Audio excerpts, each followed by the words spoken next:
Live coverage of the lower house. I'm Simone Absalom Gale. The session will start with prayers, followed by a roll call of those in attendance. This is usually followed by questions and answers to questions, statements by ministers, items under public business, and private members' motions. But before that, let's try a parliamentary trivia question. Prime Minister Andrew Holness was first elected as a Member of Parliament to represent the constituency of West Central St Andrew in 1997. Is this true or false? Get the answer at the end of this introduction to the lower house. On this session's agenda, Minister of Labour and Social Security Karl Samuda is down to make a statement. In addition to working with ministries, trade unions and various companies on compensation packages, the Labour Ministry has been working to boost national development through the provision of efficient and effective labour and social security services. Recently, the Ministry of Labour and Social Security ramped up measures to curtail employment scams and illegal operators of unlicensed employment agencies.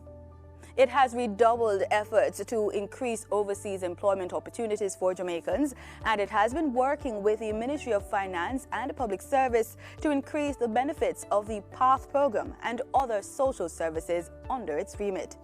You should know that the mission of the Ministry of Labour and Social Security is to promote a responsive labour market and deliver effective social protection programs for the vulnerable in an efficient manner, while promoting a national culture of productivity within the decent work agenda. During this session under public business, the Civil Service Establishment Act General Order 2023 resolution is to be taken. In general, the Act reflects regulations linked to changes to salaries attached to posts in the public service. It also outlines reclassification and upgrading of posts and the effective dates of the changes. Also on the agenda, under public business, the law reform zones of special operations, special security and community development measures, the August Town Zone extension of period of operation number 2 order 2023 resolution is to be tabled and taken. The law reform zones of special operations, special security and community development measures, the Greenwich Town Zone extension of period of operation number 2 order 2023 resolution is to be tabled and taken.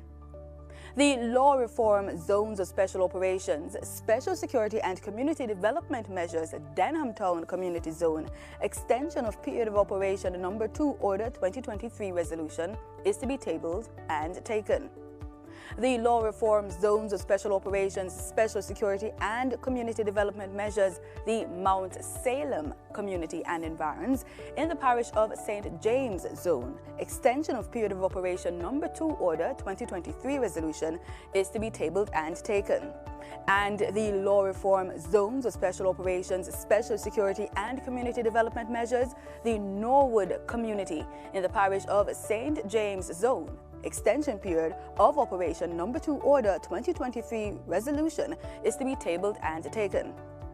The law reform zones of special operations, special security and community development measures, the Parade Gardens Zone extension of period of operation number 2 order 2023 resolution is to be tabled and taken.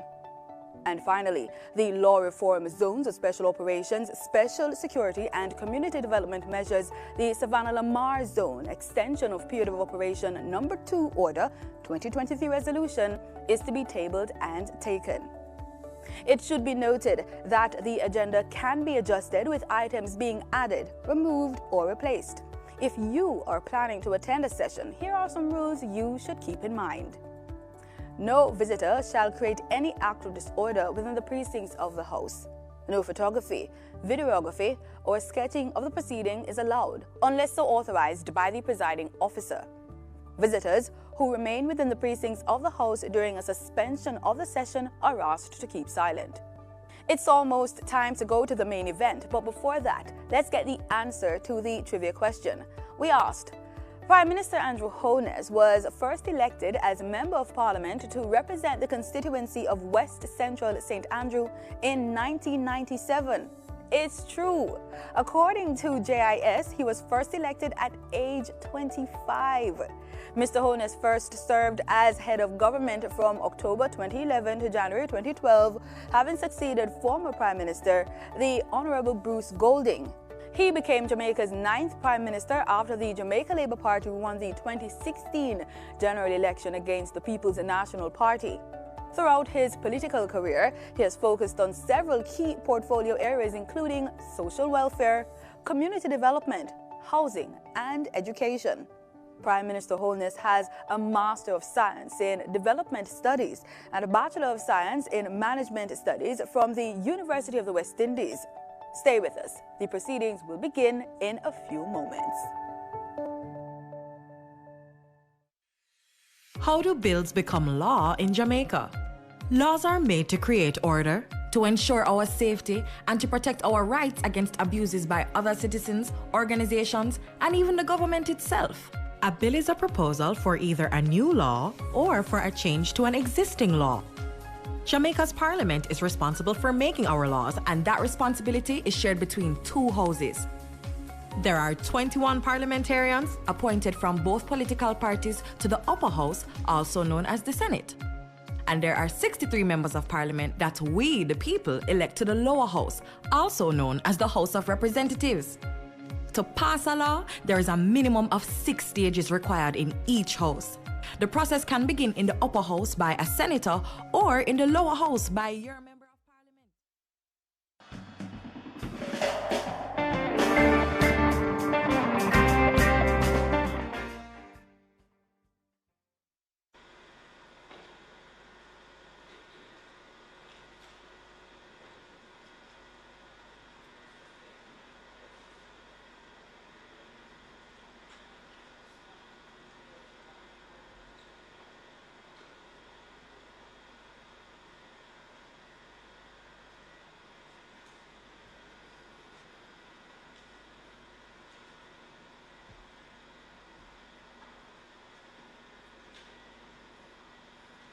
Speaker, upper. Almighty God, by whom alone kings reign and princes decree justice, and from whom alone cometh all counsel, wisdom, and understanding. We thine unworthy servants here gathered together in thy name, do most humbly beseech thee to send down thy heavenly wisdom from above, to direct and guide us in all our consultations. And grant that, we having thy fear always before our eyes, and laying aside all private interests, prejudices, and partial affections, the result of all our counsels may be to the glory of thy blessed name, the maintenance of true religion and justice, the safety, honor, and happiness of the king, the public weal, peace and tranquility of the island, and the uniting and knitting together of the hearts of all persons and estates within the same, in true Christian love and charity, one towards another, through Jesus Christ our Lord. Amen.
This Honourable House now resumes its sitting.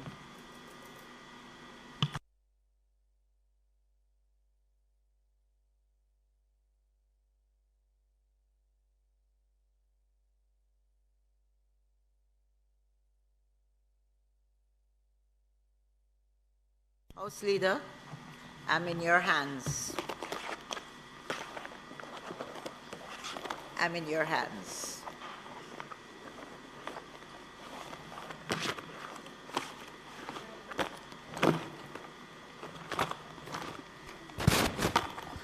Madam Speaker,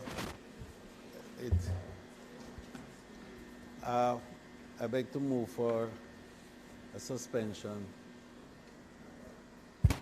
to allow for the members who are in the precincts of the House to come in for the quorum. May it please you, Madam Speaker. I would also ask the acting leader of opposition business to find out if any of her members are likely to, be here this afternoon. Right. Just as a side issue, the members of staff that work with this parliament, quite a few of them have to make arrangements to travel after the sittings in the evenings. So if we start early and we get through, apart from the fact that we get through the business of the nation early, I'm very conscious as a speaker of this House, and I want to say it because it's something that rests with me. When we drive out and leave them, a lot of them have to beg and pool together to get home, and sometimes home is not so easily accessible for them, and the weather doesn't look so good this evening, so I'm particularly concerned. But members, the question is that we adjourn to allow the members with the suspension of the sitting to allow members who are in the precincts to actually get into the parliament for us to start this afternoon. Those in favor? Those against? The ayes have it. We're suspended.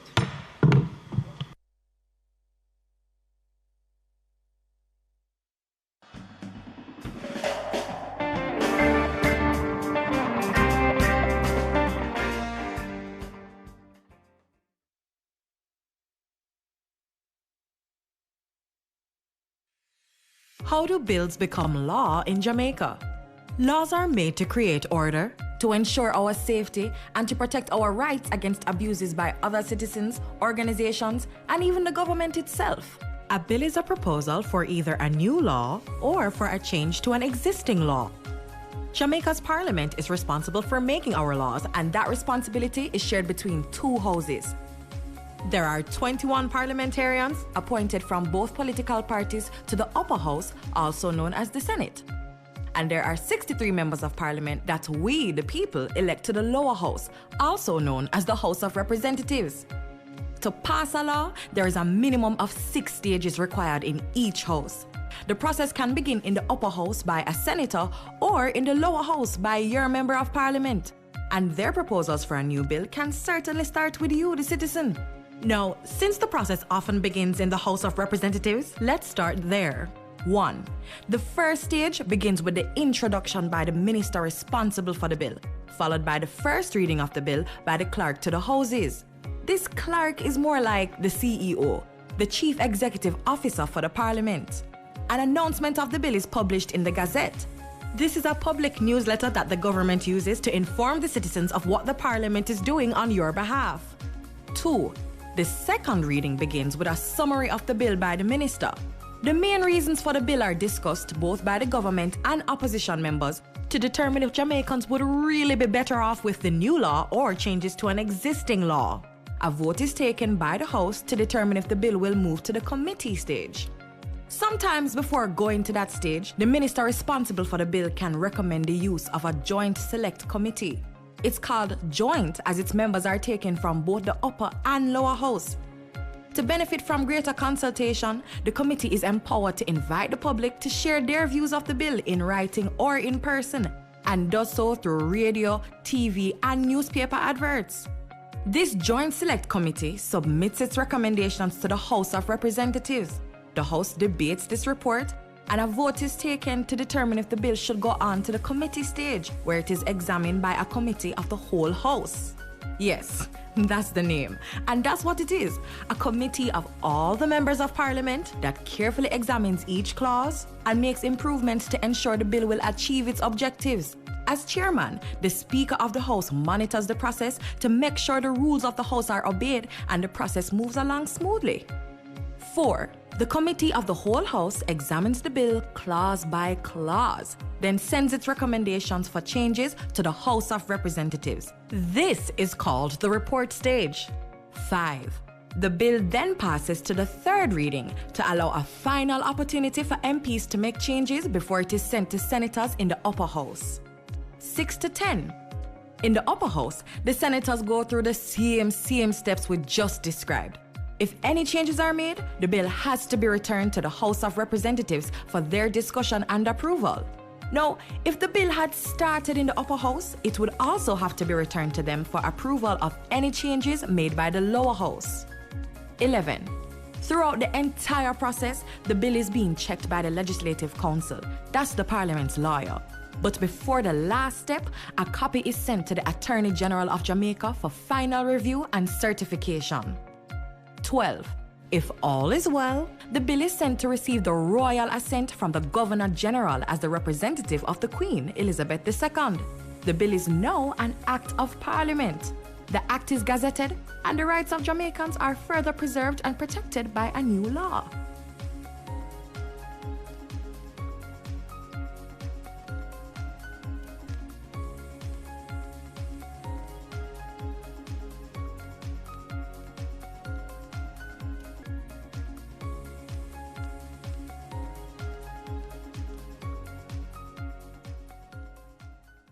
Most Jamaicans will tell you corruption in politics is deep-rooted, and that's just so it's said, and nothing can do about that. But actually, there is, and another 152 countries are doing it. It's called asset declaration, and it works best where citizens themselves understand it and help to ensure the law is enforced. Corruption happens when public officials abuse their power to benefit themselves, family, or associates. Jamaica's Integrity Commission Act was designed to prevent corruption, and here are 5 things you should know. 1. Under this law, every year MPs and senators must report what they earn, own, and owe, and if they don't, they'll be sanctioned. 2. Their report must include the same kind of information for their wife or husband and children. 3. If they get a gift worth more than $100,000 from anyone who's not family, they must declare it. 4. A summary of the declarations of our Prime Minister and opposition leader must be published where the public can read it. 5. Parliamentarians can now be prosecuted by the Integrity Commission. They can be fined up to $2 million or serve up to 2 years in prison if they don't file the declaration or if they give false information, and $500,000 for not filing on time or ignoring requests for information. Unfortunately, our parliamentarians made changes that prevent the public from knowing when they've broken the law or when they're being investigated. We really need to change that. Visit jampja.org to find out more about the Act and to track if your MP is obeying this law. If they're not, JAMP's MP Tracker will help you write, tweet, or call your MP. Ask them, you submit your declaration yet? The Integrity Commission clear you? Let's help the Parliament stay honest. A message from the Jamaica Accountability Meter Portal, funded by the European Union and the Inter-American Development Bank in partnership with the Private Sector Organization of Jamaica. Are you or anyone you know in need of a birth certificate, earning minimum wage, and born in Jamaica? Visit your Member of Parliament's office or any of the Registrar General's Department offices island-wide and request assistance under the Operation Birthright program. For more information on Operation Birthright or to see whether you are eligible under the program, visit nidsfax.com or rgd.gov.jm. Conditions apply. Jamaica, home of the resilient, passionate and hard-working. A people and a nation who have achieved and defied all odds, working to keep their economy growing, their country thriving, from investments made in innovative opportunities and exports demanded globally. We have a vision, now within our grasp, where Jamaica becomes the place of choice to live, work, raise families, and do business. We will not let go of this vision. We will grow. We will overcome these challenging times and look to the future with hope and positivity. These are special times. The world as we know it has changed, but home will always be in our hearts. And in Jamaica, you can always find a home. Think you know Jamaica? Look again. You will be surprised.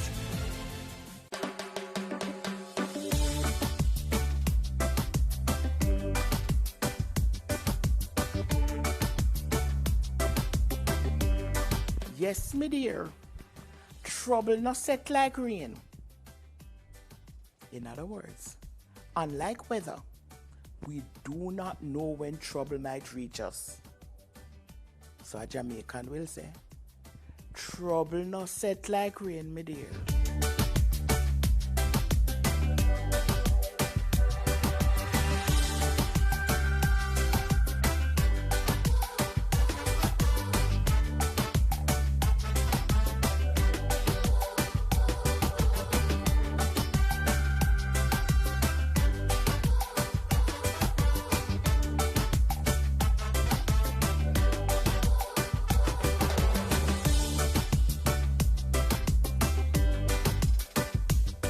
I've been in tourism for the past 25 years.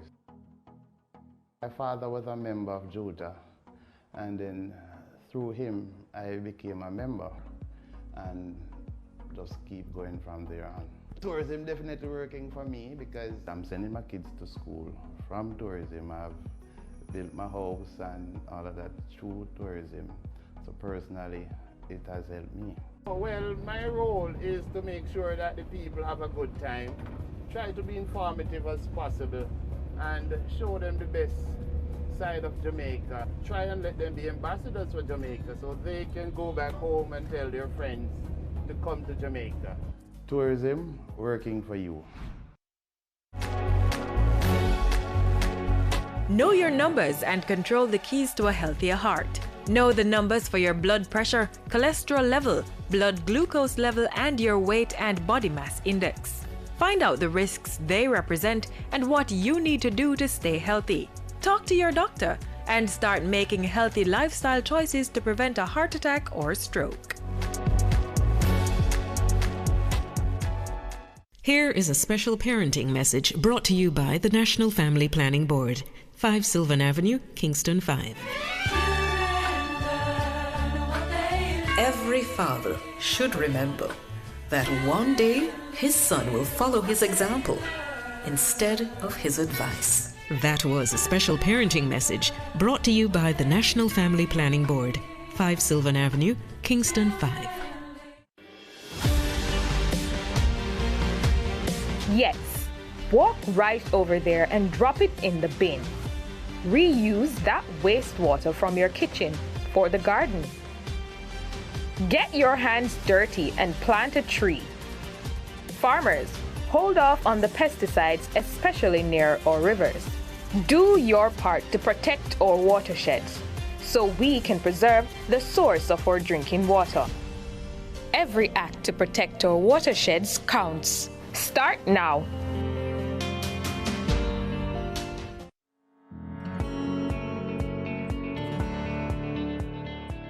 I want to turn my attention to the long-standing issue of fixed-term contracts in government. First, let me acknowledge that fixed-term contracts have their rightful place. They are useful for employment that is designed to be temporary in nature. They're also useful in executive appointments. Over the last 3 decades or so, ministries, departments, and agencies, there's been a growing tendency for the abuse of fixed-term contracts outside of the establishment as a method of staffing organizations. We did not start the problem, Madam Speaker, but this government will begin and advance the process to address this problem. In sharing the gains of economic reform and recovery, the government will regularize evergreen, consistently renewed contract workers, Madam Speaker, and move them into structured employment. The Ministry of Finance and the Public Service, through its Strategic Human Resource Department, will move to address the situation, Madam Speaker. The problem is so large and complex that it cannot all be fixed at once. And under the reform of contract work in the public sector program, we will approach this in a phased basis, working on one or few areas at a time until we accomplish the task. And we will engage with our union partners in developing a realistic timeline. One of the places we will begin with the reform for contract work in the public sector is in the Ministry of Education. There are approximately 716 cooks and 52 assistant cooks who are presently employed on contract without postcodes. Cooks at the primary level are usually engaged on contract, and they work for periods when schools are in session. And based on this arrangement, they're not eligible for pension even after 10 to 20 years. This government is going to resolve this long-standing issue. We'll create the postcodes required to elevate 716 cooks and assistant cooks in our school system from contract work to permanent employment, Madam Speaker. There are 367 regular watchmen who are working in our schools, who are working on contract without postcodes. We will create postcodes required to elevate 367 regular school watchmen who work full-time hours to elevate them, Madam Speaker, from contract work to permanent work, Madam Speaker. In our school system, we have 659 caregivers in our infant schools who are on contract work. We will elevate them, Madam Speaker, to permanent employment, Madam Speaker. There are over 8,000 just in the school system alone. And this government, Madam Speaker, will bring long-awaited reform in this area and improve the lives, Madam Speaker, as we share the gains. I've come into knowledge of and observed for myself a special group who have been wronged for far too long. And this government will respond to their cry for justice. I am speaking about workers at the National Solid Waste Management Agency. We have just under 2,000 workers. That includes sidemen, drivers, sidewomen, landfill workers, sweepers, mechanics, all what them call the enforcement officers, and the other sanitation workers. Today I'm announcing a major shift in how we treat this important category of the public sector workforce. Madam Speaker, in fiscal year 2023-24, we will make sanitation workers at the National Solid Waste Management Agency who have completed the necessary probationary periods into permanent employees. Full stop. There are approximately 1,754 doctors, and as I mentioned earlier, 80% of doctors in the public service are on contract and have to be periodically renewed. And after all those years in medical school, the vast majority of our doctors do not have security of tenure. The suboptimal arrangements for doctors in the public service and contract for extended periods of time will be brought to an end by this government. I cannot in this speech address all of the instances of contract work in government in need of reform. Under the reform of contract work in the public sector program, we will dimension the problem, Madam Speaker, and detail the phased implementation of solutions for all. We aim to complete the implementation of the reform for contract work in the public sector within a 3-year period, concluding in the fiscal year 2025-26. Madam Speaker, when we share the gains of economic reform and economic recovery, Madam Speaker, Jamaica is better off. We're using hiring policy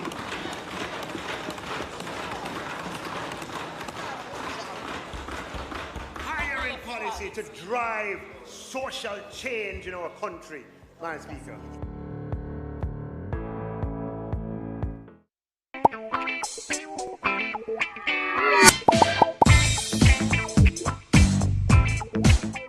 Members to the sitting of the House this afternoon. Special welcome to all persons who are joining us and are in the gallery, those online by the various social media platforms. We welcome you this afternoon to the sitting of the House. House Leader. Madam Speaker, there's intended to be one statement today, which will be given by the member from North Central St. Andrew and Minister of Labor and the Social Services. May it please the Madam Speaker. Minister and long-standing member from Northwestern St. Andrew, let me invite you.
Before starting this brief contribution today, Madam Speaker, I want to pause for a moment to commend you for the professional and considerate and thoughtful way in which you have led the affairs of this Honorable House.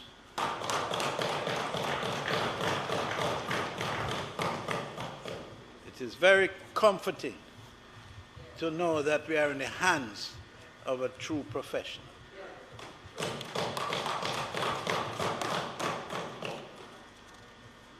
Madam Speaker, I wish today to address the current controversy that has arisen as a result of the recent ruling of the Supreme Court on the employment status of security guards.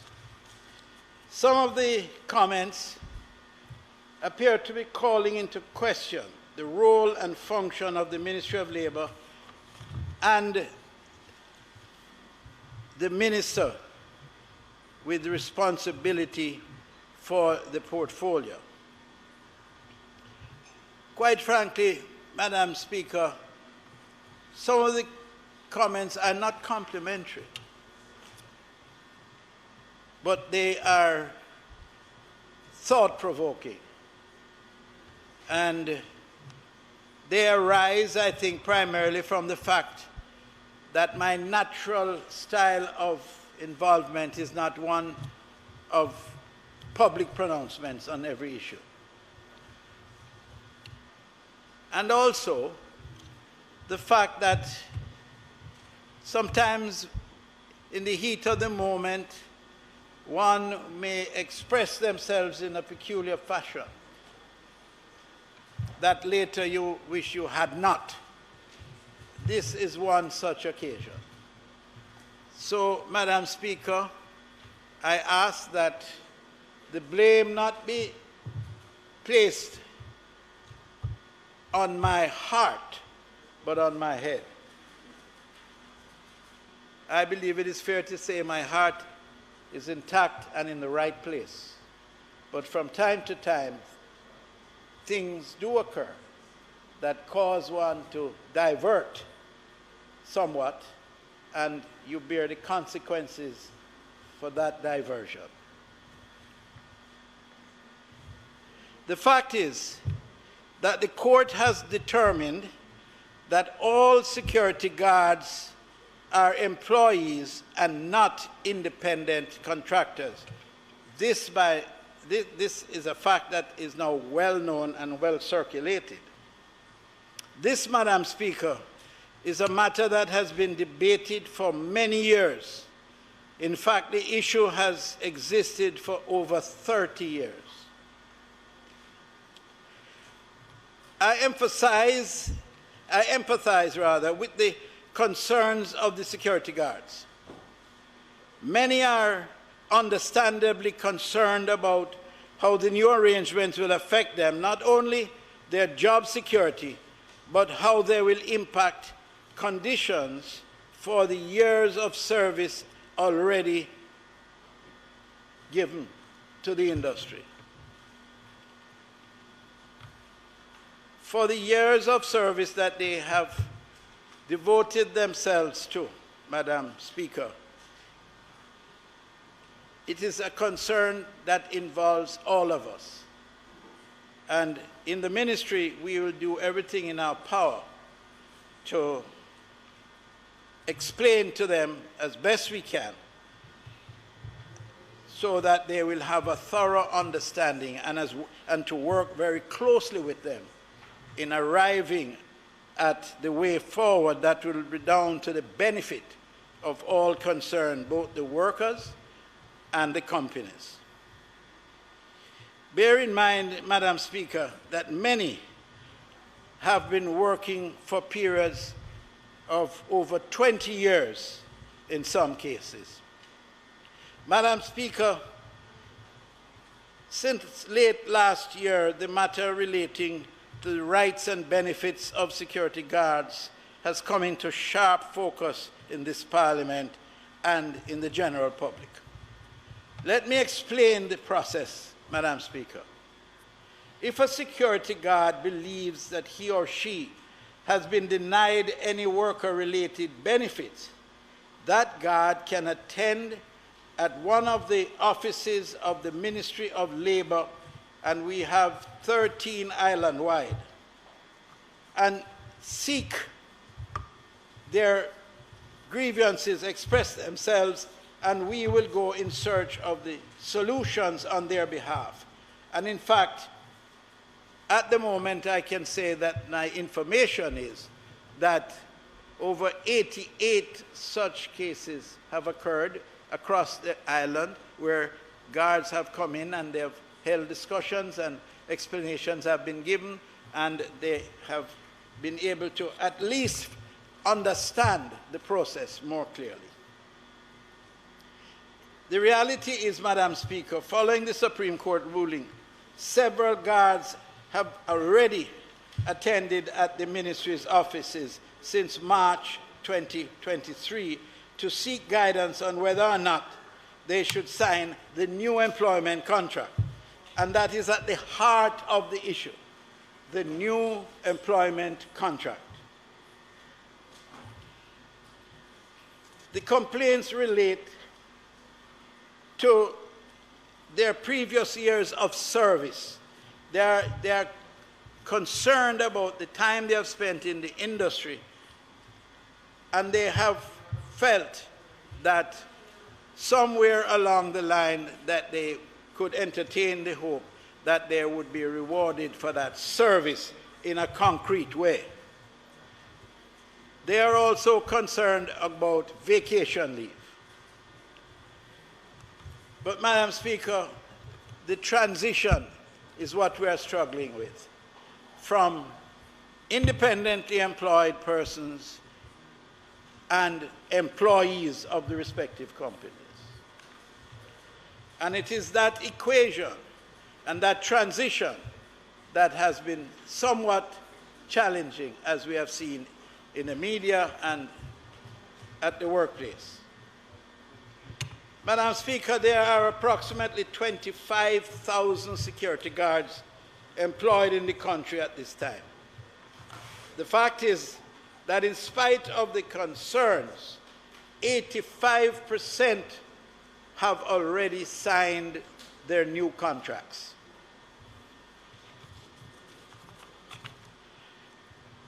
I must inform this House that all complaints lodged by security guards are being processed for amicable solutions and resolutions, as is done for all workers. That is an ongoing process in the Ministry of Labour.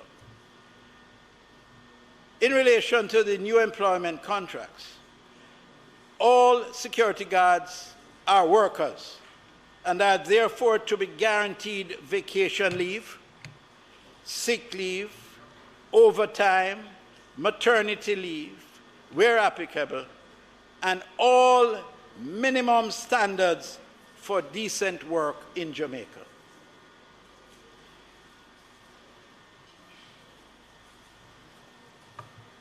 I emphatically state that any agreement that is in breach of these labor standards should be brought before the ministry for immediate intervention, and there will be absolutely no compromise on that.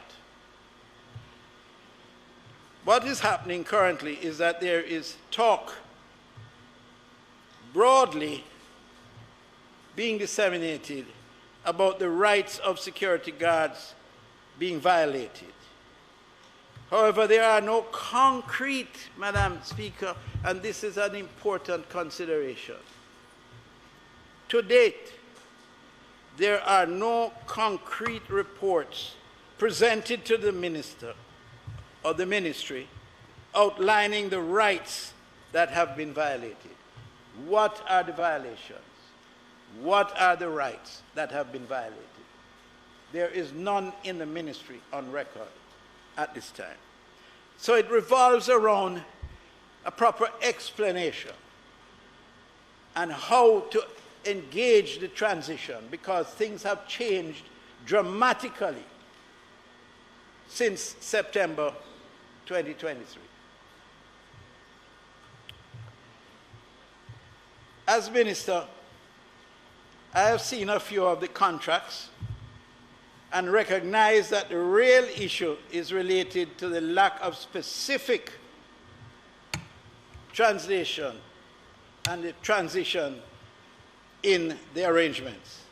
I would like to inform this Parliament that all entities that provide security services must ensure that the guards have employment contracts. This was outlined in a communication from the Ministry of Finance with respect to those companies for which the government has responsibility, those entities. And every such entity, every guard working in those entities must be in possession of a contract. The consequences of not having that will be quite grave, but that will be executed not by me, but I expect through the office of the Minister of Finance. The political parties that have formed government in Jamaica since independence are inextricably linked to the labor unions of this country. In the case of the governing party, the connection goes beyond just an association. It is umbilically tied to the labor movement. And through the efforts of that government that has so far shepherded the legislation that is so impactful on the work and life of security guards and other workers, legislation has been passed, which is a manifestation of our commitment and involvement in working specifically with the security guards and workers generally. We have seen the Minimum Wage Act. We have seen the Maternity Leave Act, the Employment Equal Pay for Men and Women Act. The Minister's time for speaking has expired. Madam Speaker, I'd like to move that the member's time be extended sufficiently for him to complete this very short statement that he has. May it please you, Madam Speaker. Members, the question before the House is that the Minister be given sufficient time to complete his presentation. Those in favor? Those against? Minister, you may complete. I want to commend the Minister for his sense of anticipation, because he says my very short presentation, and indeed it will be a short presentation. the Employment Equal Pay for Men and Women, as I said, Act, and the Employment Termination and Redundancy Payments Act. These are all pieces of legislation that go to the heart of the development of the working class of this country. All promulgated by the government that I have the honor to be a part of. I wish to point out the groundbreaking initiative which was introduced by the administration of the Jamaica Labour Party in 1964 that took workers' rights and protection to the next level, moving from employment security to social security. This was done through the introduction of a compulsory national insurance scheme, arguably one of the most significant systems to protect the working people of this country. The invalids and retirement people who will retire. I will also remind this Honourable House, Madam Speaker, that it was our first Minister of Labour, the late Honourable Lyndon Newland, one of the founders of the Jamaica Labour Party, who I had the pleasure and honour of knowing and working with, who was responsible for the introduction of the NIS, the National Insurance Scheme, under the National Insurance Act. How can I forget? I've lived long enough to vividly recall the criticism when it was introduced. And when it was referred to as sin by the then opposition. Madam Speaker, we have nonetheless come a far way, and we have learned to collaborate and to cooperate together in the interest of the entire country. That is the spirit in which I make this statement, knowing fully well that in the area of labor there can be no difference, there can be no division, and indeed I'm trying my very best to strengthen that relationship. This brief history would not be complete if recognition was not given to the employers and unions that work closely with several administrations to achieve a relatively stable industrial climate, while at the same time improving and adding value to the lives of our workers. Successive administrations. The question is whether we are sympathetic to the plight of workers. That is the question that they're asking. Are we sympathetic to the plight of the workers? I will say definitively and emphatically, yes, we are, because we are springing from that in this movement that we call the Jamaica Labour Party, that forms the government of the day. It was Sir Alexander Bustamante who was the founder of the first trade union in the country.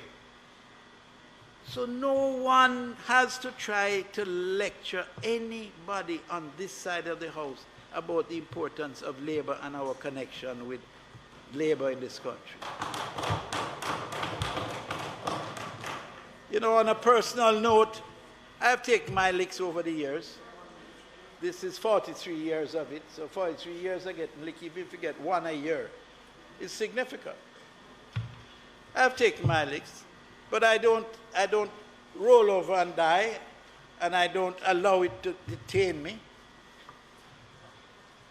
Because on a personal note, Madam Speaker, I know what it is like to be on the line in a factory.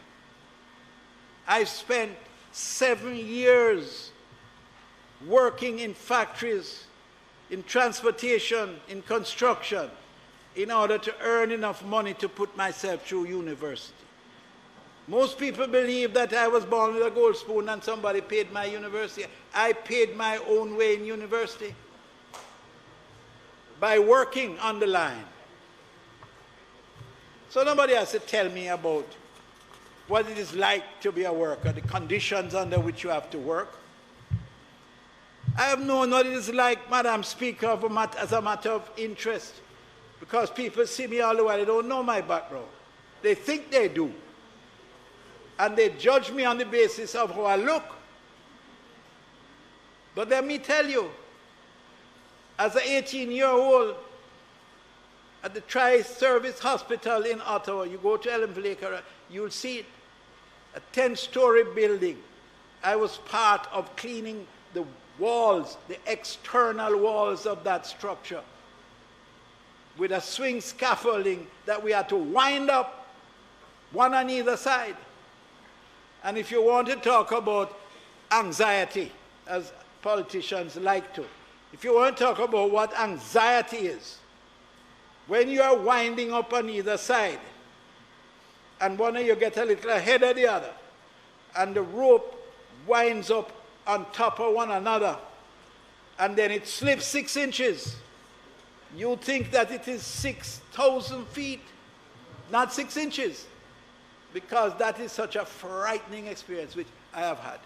So nobody has to tell me about how difficult and challenging life is as a worker. Madam Speaker, I have pointed out the foregoing to demonstrate that as regards workers' rights and protection, this administration, our government, of which I am very proud, has a long history of which we can all justly be proud and appreciative. Madam Speaker, I will be personally meeting with security guards over the next few weeks and months and companies to discuss their concerns and assist the parties to resolve the matters affecting them. Madam Speaker, I have gone one step further to ensure better regulations of the industrial security sector by appointing a committee led by Mrs. Helene Davis-White to establish a joint industrial council for the regulation of the industry and the protection of the security guards. Everyone has been talking, and my opposite number has mentioned it because it's a good thing to do. And we have looked at it previously, and the Minister of Finance is seized of that as well. And we are at one in that, and we'll work together. I am sure the advisors to you, my opponent, but we are not really opponents, we are just on the different point of view, different sides of a single point of view, will agree with this move, and I enjoin everybody involved to let us get together. We will be holding town hall meetings, and I'm going to invite you to attend with us, and we discuss it with the workers, because we will all have one thing in common, and that is the well-being of the Jamaican worker. Thank you very much, Madam Speaker.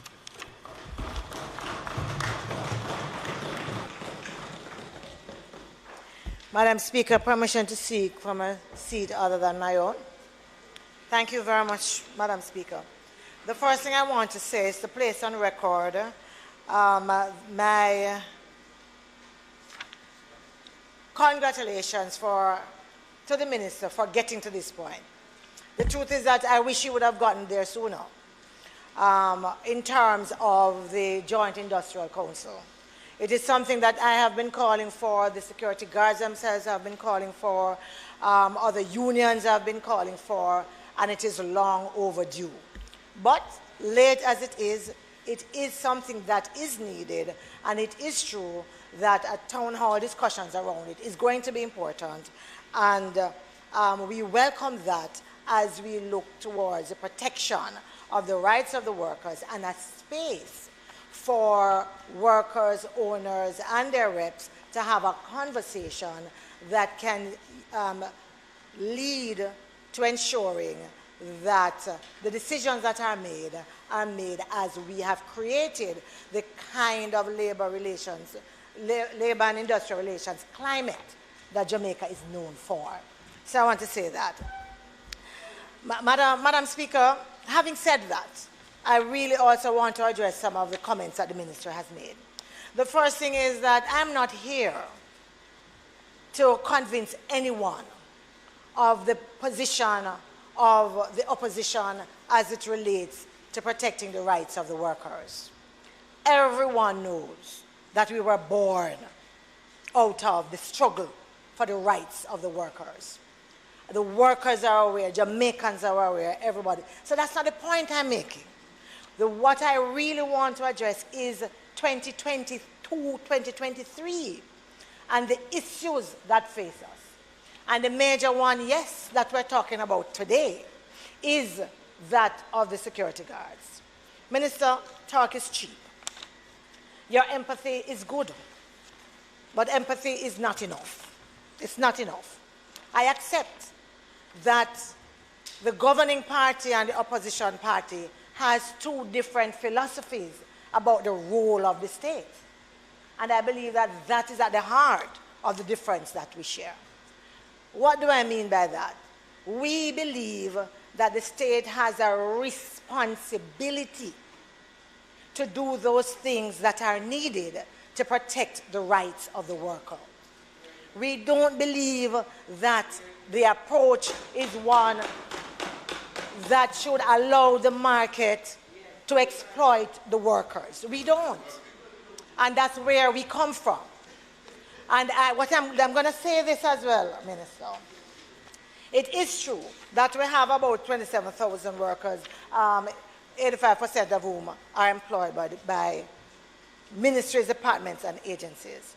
You have noted that a number of them have already lodged complaints, a few.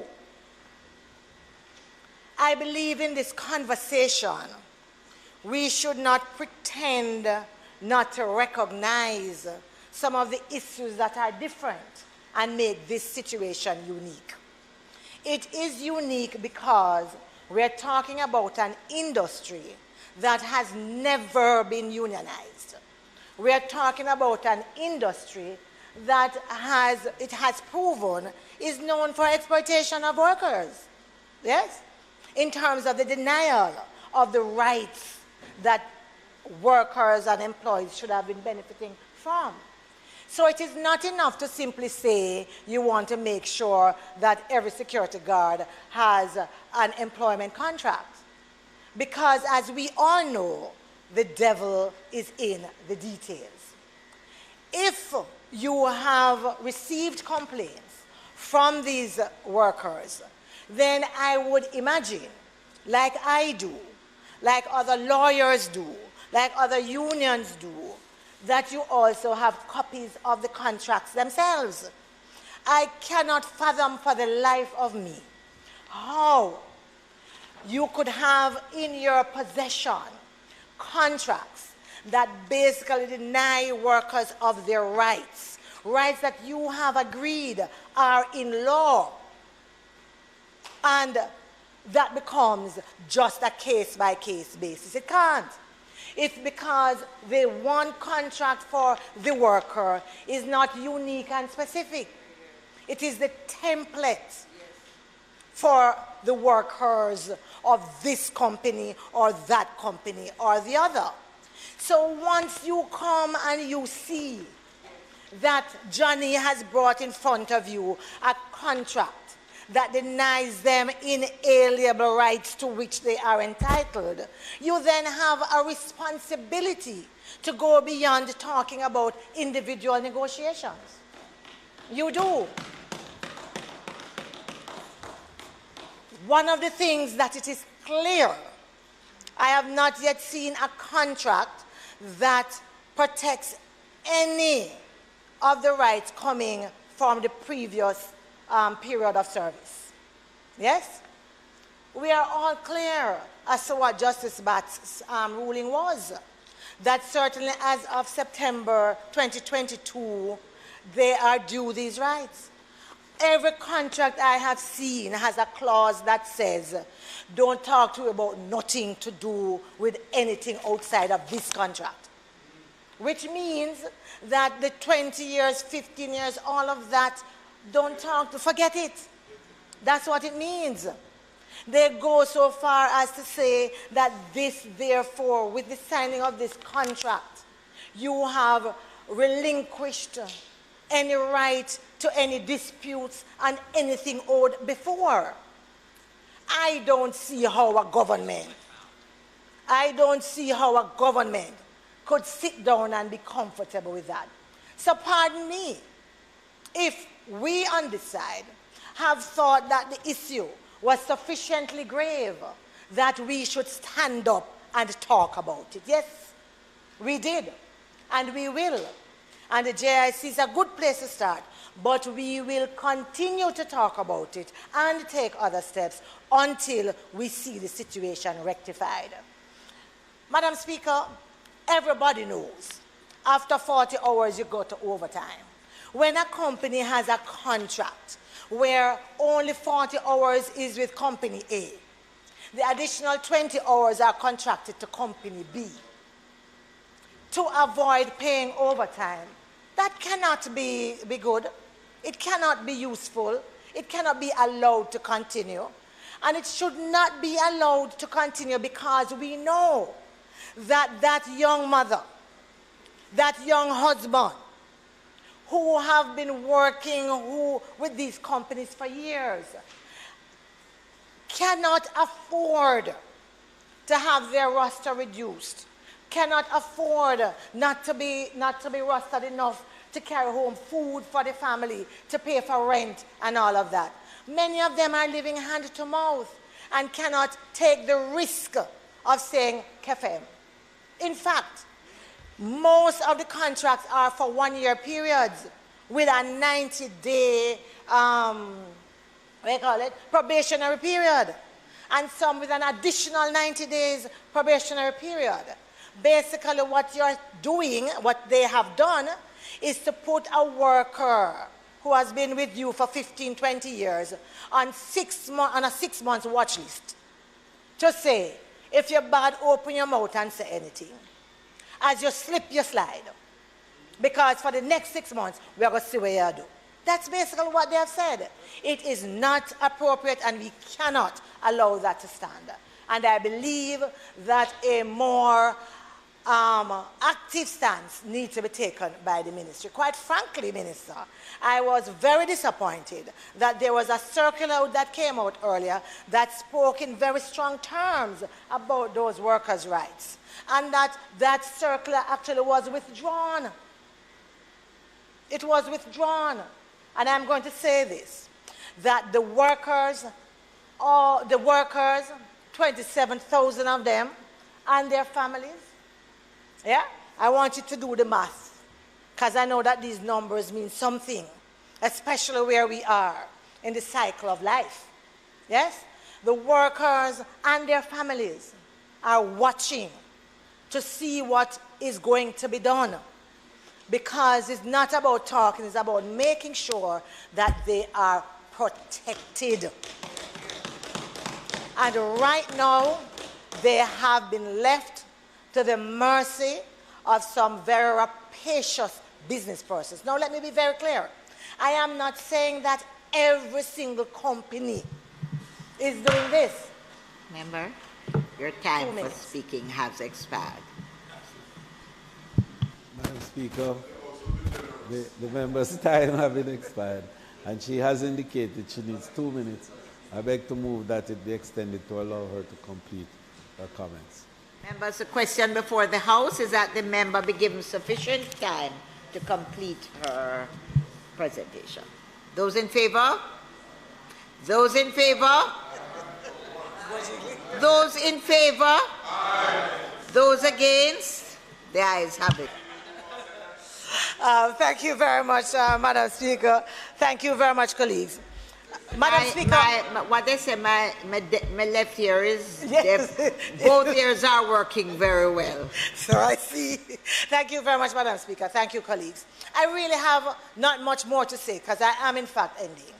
It is untenable where we are, and a hands-off approach is not appropriate.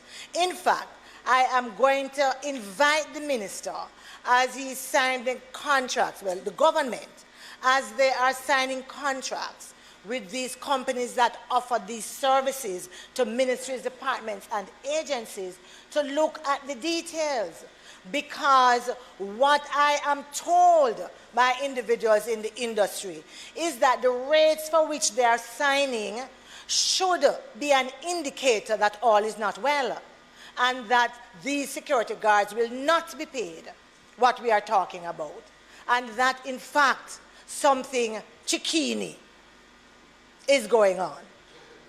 It is so bad that many fear that smaller companies will be forced out of the industry by the arrangement being currently made between the government and these other companies that have no intention to follow the law. Over to you, Minister. Let me comment. I haven't heard that word chickeny for a long, long time. We are truly a Jamaican parliament because that belongs to us and our grandparents before us. Madam Speaker, just given the nature of the conversation, I just want to make an input.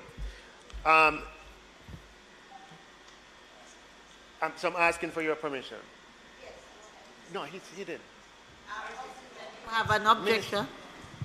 House Leader? Yes, he said yes. Yes, okay. So just to add some...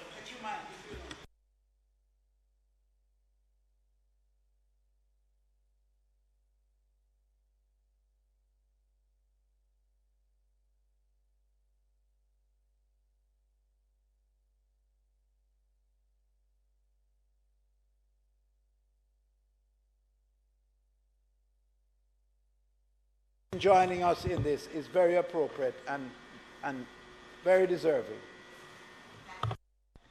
So just rise into to support and put the minister in his comments, and to, if I may, join in to congratulating on the move to form the Joint Industrial Council, which I think is a step in the positive direction.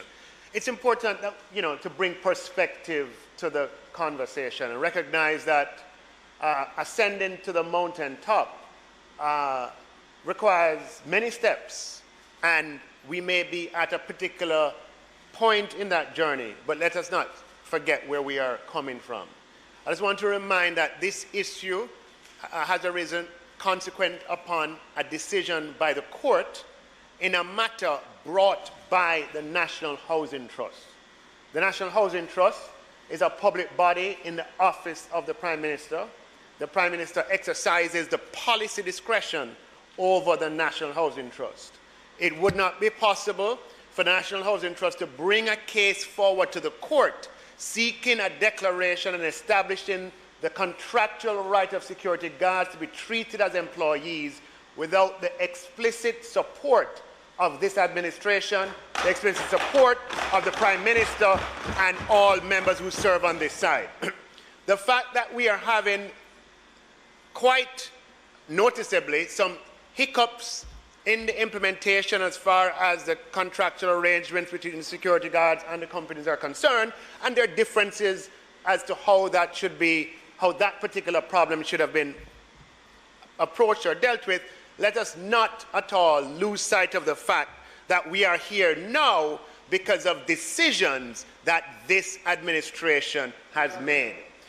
The position that security guards have had in Jamaica has arisen, it has been this way for a couple of decades across several administrations.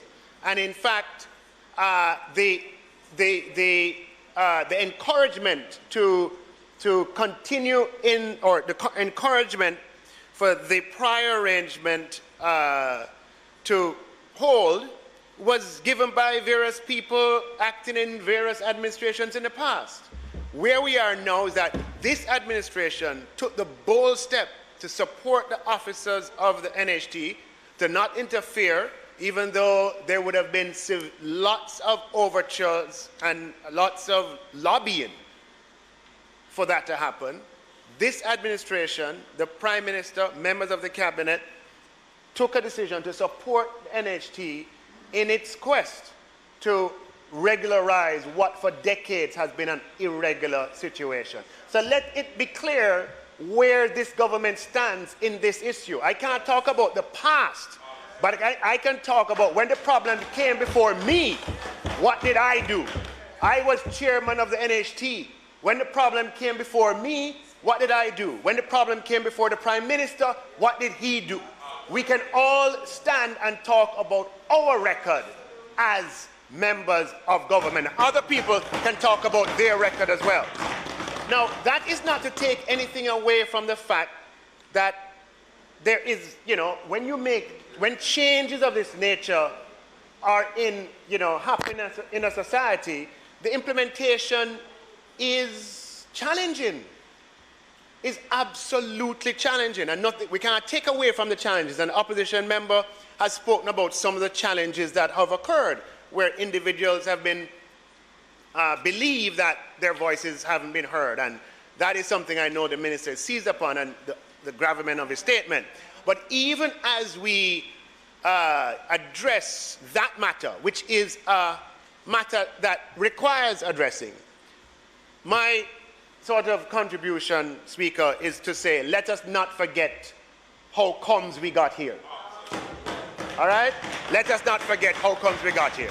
And the fact that this administration boldly supported, knowing that it would lead to some kind of dislocation, knowing full well that the designation as employees, if the NHT, if the government were successful, because remember, the government took it is the government that took the security company to court, okay?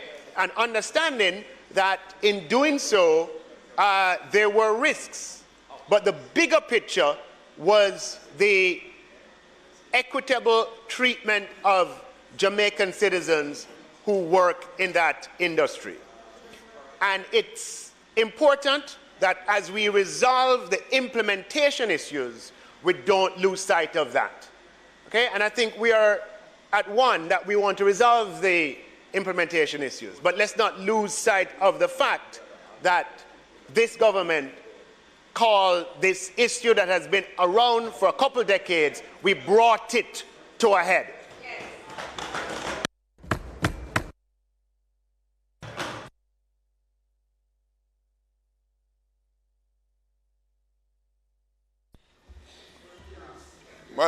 Madam Speaker, I know that you exercise your own discretion permitted to you under Section 11A of the Standing Order, and I hope that you will afford me similar, not large enough as you extended to the Minister of Finance, so a little latitude to not only ask questions. I am going to extend the latitude, and I do so, and ask every member of this House to recognize that when I extend latitude, it sometimes goes in favor of one side, sometimes in the other, and that is something that we must recognize, because in a democracy, there's always room for that, but you have to recognize that sometimes if you don't get it, it's not prejudicial in any way at all. So I'm going to exercise the latitude and allow. I will say, Madam Speaker, not for a moment I would have thought that would be, your exercise of discretion would be prejudicial. Not for a passing moment. I'm delighted to hear that. But I seek your protection from the member from West Kingston. It's very disruptive. Madam Speaker, I stand in full support of my colleague from Southwest St. Andrew in her comments a moment ago. The truth of the matter, Madam Speaker, the issue is a very egregious one. my own personal experience, everywhere I go, as recently as 2 days ago, a security guard approached me about what we are doing to assist them. And that has been the challenge for a number of years. It is thousands of Jamaicans who are affected by this matter. And it precedes the court ruling last year, September. The matter has been long outstanding, so much so that the People's National Party in its manifesto in 2020 indicated that upon forming government, it will remove that relationship between and make security guard no longer contract workers, because the problem has been outstanding for some time. Madam Speaker, I seek your protection, because there are some people who feel like nobody must talk in this house except them. You all know yourselves. Madam Speaker, the matter that we're talking about, as I indicated, is affecting thousands of security guards and multiples of persons in many households throughout the country. And therefore, there's some urgency to dealing with the matter. I mentioned about the undertaking that we gave as a party, because the matter has been outstanding for so long. The Minister of Finance made a comment about the Ministry of Finance support to the housing trust that caused the court action. Fine. No, but that is not a contentious issue. No one is challenging that. While that is commendable, but we are simply saying, Madam Speaker, that is not sufficient. It is good and welcome what is done, which is in the interest of the workers, the security guards, but we can't sit on our laurels and say, because we have done this marvelous thing, job is over, continue as it's business as usual. All we are saying, Madam Speaker, because the matter does not affect an individual worker here or there, is a whole group and class of workers that are being affected. And that is what gives urgency for the government to act in a holistic way to deal with this problem affecting our workers. That's what we are saying. And Madam Speaker, I am like many other Jamaicans, were and is dismayed when the guards are being told, go to court. You know, Madam Speaker, one of the reasons why many ordinary people out there elect us, is to use the power of the parliament to protect them. That's the relevance of politics. That's the relevance of democracy for the state. For the state to use its power to protect the powerless. This is an instance where the powerless, and no one can say that the security guards are not in a powerless situation. And it's for that reason we call on the government to act with some alacrity in bringing some order, given the urgency of it, so that not only the security guards employed to companies that is contracted to the government, but all security guard companies who employ personal security guard abide by that. That's all we are saying. We're not saying here to prescribe specifically what must be done, but give that umbrella protection to all security guards. And it would be useful, Madam Speaker, if the Minister of Finance had gone a little further and to say, not only must the security guard, if you have not said it, because I don't see the detail of the provision, Minister, so I won't say it doesn't, but if it doesn't, those companies that are employed by the government and are required to adhere to the conditions you set out, that if they do so elsewhere outside of government, they are disqualified from having contract with the government. So in other words, if a company A is employed to the Ministry of Finance, look, I can do when I'm through. If they are employed to the Ministry of Finance for argument's sake, but there's evidence that they are behaving in another way, untoward, elsewhere, outside the government service, that they are forbidden from being employed to you.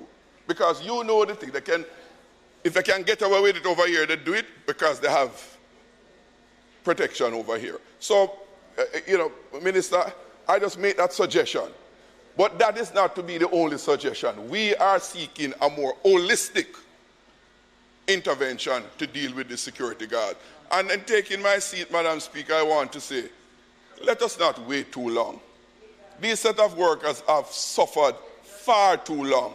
Let us treat it with some urgency, set some timeline, preferably by the end of next month, to have it resolved once and for all. Even if we do so on an interim basis.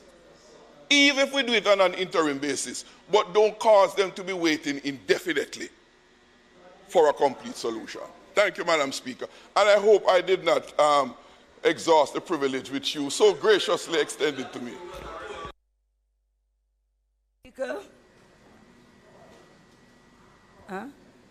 Madam Speaker? Yes. I too want to join the Minister in congratulating you in regards to the composition of a joint select committee to deal industrial council, right, to deal with this matter. Minister, I know you are a wise man, and by virtue of the fact that you saw where you have almost 27,000 workers and only 88 complaints, I believe with your wisdom you would know that there should be something preventing others from coming forward. And therefore, Madam Speaker, I just want to place on record that there are a number of security guards that are out there, Minister, who are afraid. They want to make complaints. They are working in some conditions out there. And we have to take in consideration when having these contracts being looked at in a serious way, that we look at the conditions under which some of these security guards are being working. And I am saying to the Minister, you have eloquently heard you speaking about that you have been doing something now, but I don't want you to leave them on the road. I want you to carry them to the end. And I also, Madam Speaker, want to say that it's an extraordinary provision and process that is going to carry through because we have never done it before. So it is a trial and error, and we are trying to find the best practices in order that we can be able to have these security guards find a home because they have no place. They are all over the place to find a home. Monitoring and supervision, a mechanism must put in place that instead of they coming forward all the time to be complaining and probably at fear of losing their jobs, that there will be some mechanism put in place that they can feel free to make sure that they are protected in doing their jobs.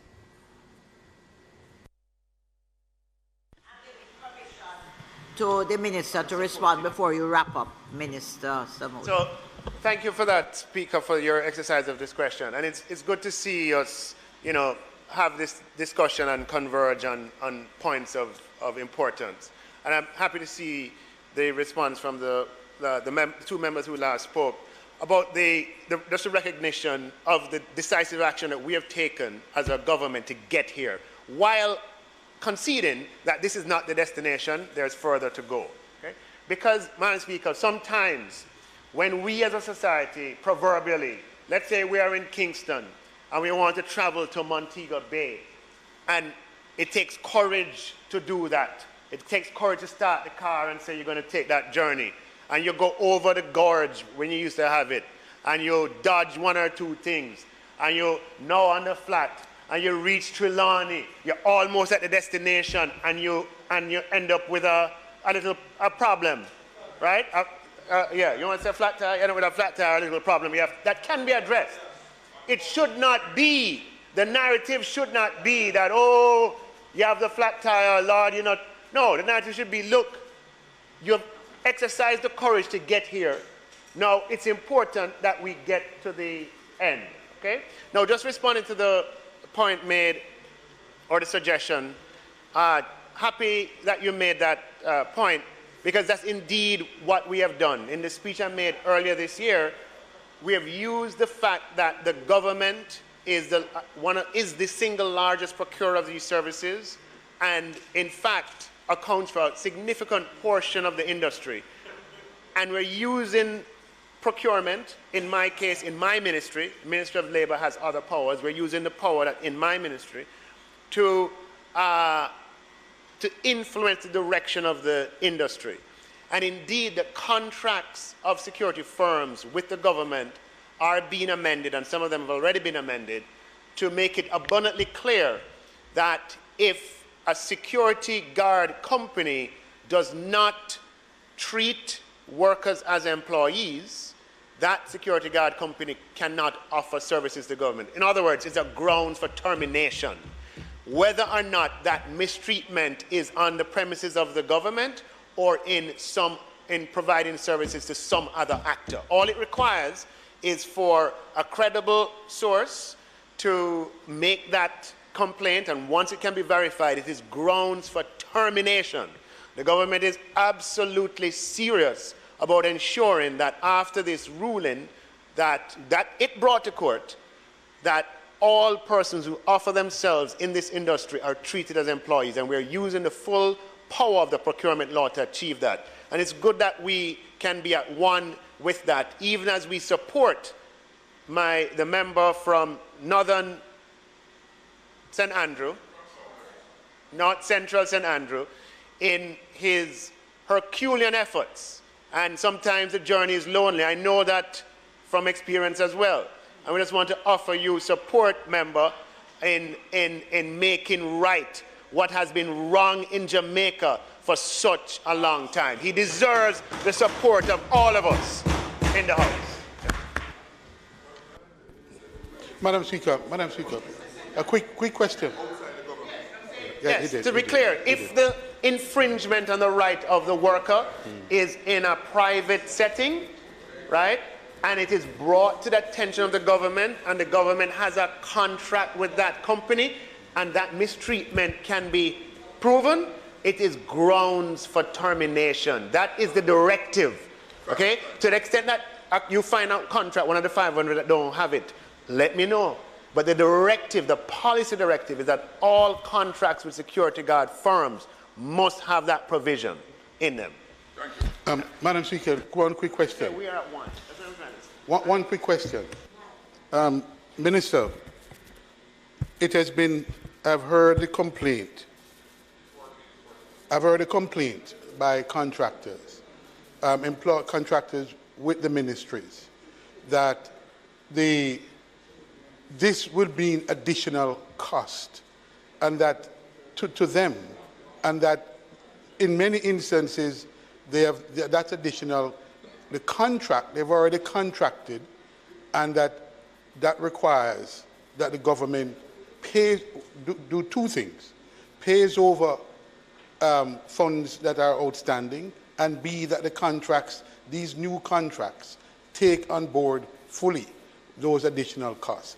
Is this the situation? Is that what is to be expected by those contractors who've been complaining? Huh? No, Madam Speaker. Yeah, Madam Speaker, because the Minister of Finance did raise some other issues, not questions, but statements, I think they could be treated as an extension of the statement, and I'd just like clarity on something that was said. So if you permit me, just very quickly, one, to say that part of why the issue is as difficult as it is and people feel so aggrieved is because, from the minister's own words, he has almost studiously ignored the voice of the security guards to date. So I think it is important where we are now. The second one, Madam Speaker, if you are offering anyone a ride to the country and you go over the gorge and you are not careful enough and you end up in the water and the person dies, I am going to tell you that nobody is going to say thanks for that ride. Yes? And that is the case we have. So, yes, the offer of the ride was good intention. Having started the journey, you can't leave them on the roadside to suffer. You have to take care of them. And therefore, for those who speak about it, you need to see it in that light and not to frame it as I often hear it being framed. Thank you. I am going to allow the minister to wrap up now, and I have given a lot of latitude, and I've done so because I think it has to be established that every member of this House is agreed, both the government and the opposition. There's no division here. Every member of this House is agreed that the interests of our workers are paramount. And it is for that reason that I have allowed as much latitude. I'm going to ask the minister to wrap up for me now. The minister in charge of labor.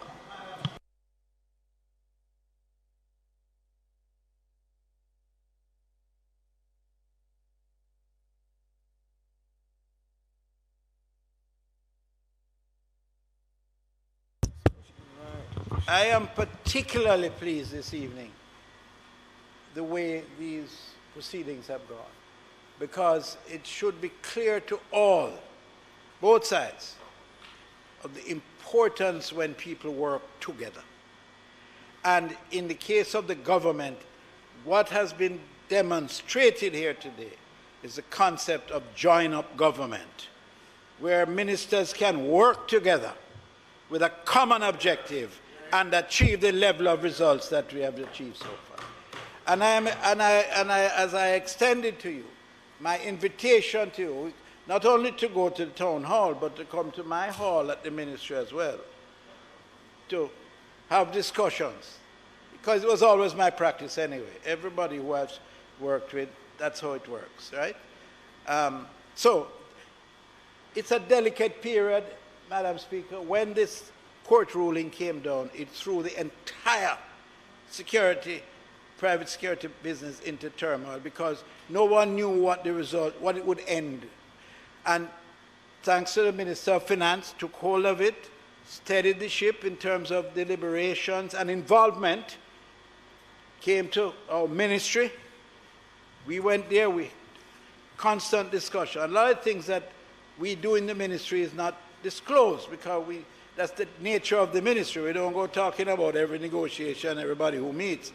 But we are a tight group that work towards results. We are results-oriented. And as long as we get the results and the collaboration and the cooperation, then we can move mountains.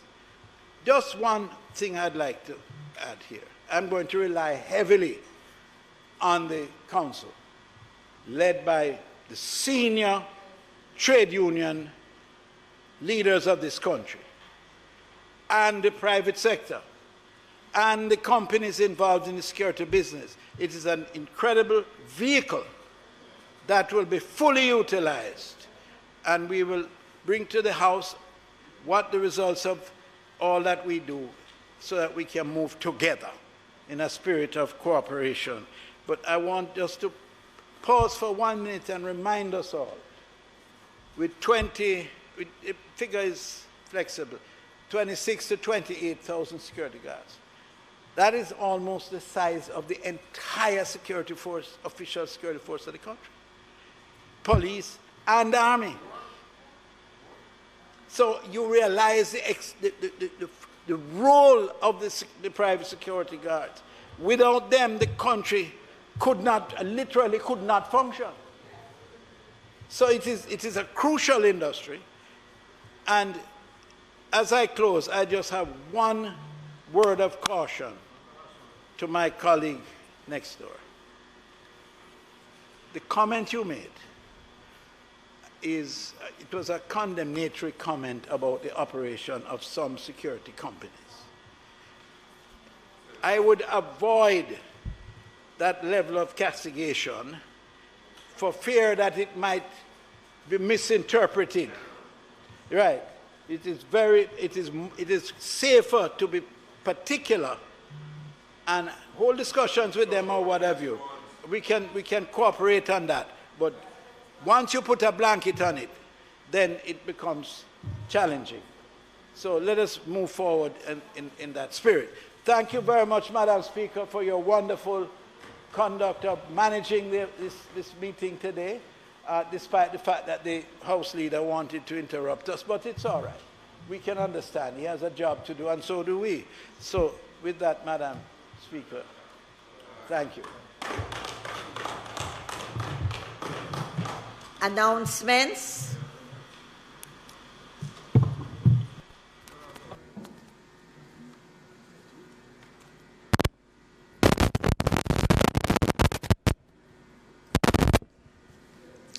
Laid on the table of the House today are the following. Submission of reports of investigation into the failure of the following 44 employees of the Transport Authority to file statutory declarations with the Integrity Commission. Mrs. Travail Miller, Tanisha Frankson, Shanika Sutherland, Samantha Price, Nikita Walters, Latoya Lindsay, Lilith Barnes, Marvin Hetman, Maureen Wilson, Pauline Morris, Shelley Ann Brown, Nordia Brown, Opal Daly, Dawn Lawrence, Artlyn Adams, Avery Somerville, Terry Ann Williams, Venita Swaby, Fallon Kelly, Haydeen Hall, Andrea Bryan, Catherine Sinclair, Janet Brown, Violet Catnott, Sharifa Gordon, Miss Madams Ingram Allen Davis and Totlin Wallace Palmer, Messrs. Vivian Young, Winston Edwards, Albert Taylor, Jason Davidson, Garnet Lester, Faithfulness Odie, Everton McKinley, Chevis Gilzine, Alborn Legg, Anthony Bloomfield, Audie Bartley, Wayne Emmanuel, Michael Williams, Noel Francis, Christopher Williams, Griff Morris, and Ishmael Francis. Ministry paper number 38, 39, 40, 41, 42, 43, and 44 respectively, under the Law Reform Zones of Special Operations, Special Security and Community Development Measures Act 2017 in respect of extension of period of operation number 2 order 2023 for the following zones. The August Town Zone extension, the August Town Zone, the Greenwich Town Zone, the Denham Town Community Zone, the Mount Salem Community and environs in the Parish of St. James Zone, the Norwood Community in the Parish of St. James Zone, extension of period operation.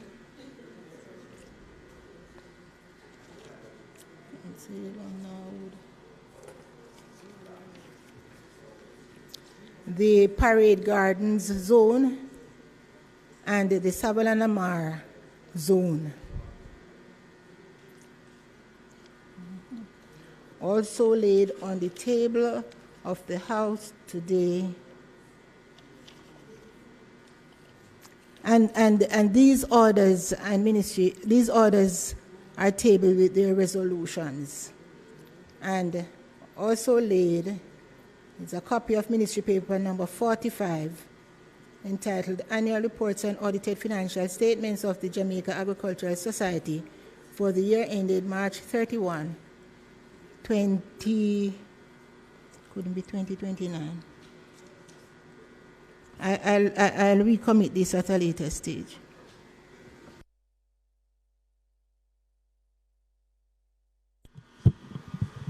Bills brought from the Senate. petitions, papers, reports from committees, notices of motions given orally.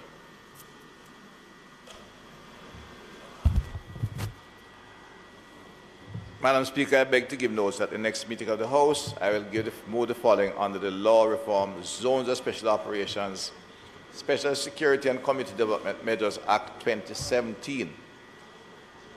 The Law Reform Zones of Special Operations, Special Security and Community Development Measures, the Augustown Zone, Extension Period of Operation Number 2, Order 2023 Resolution, the Law Reform Zones of Special Operations, Special Security and Community Development Measures, the Greenwich Town Zone, Extension Period of Operation Number 2, Order 2023 Resolution.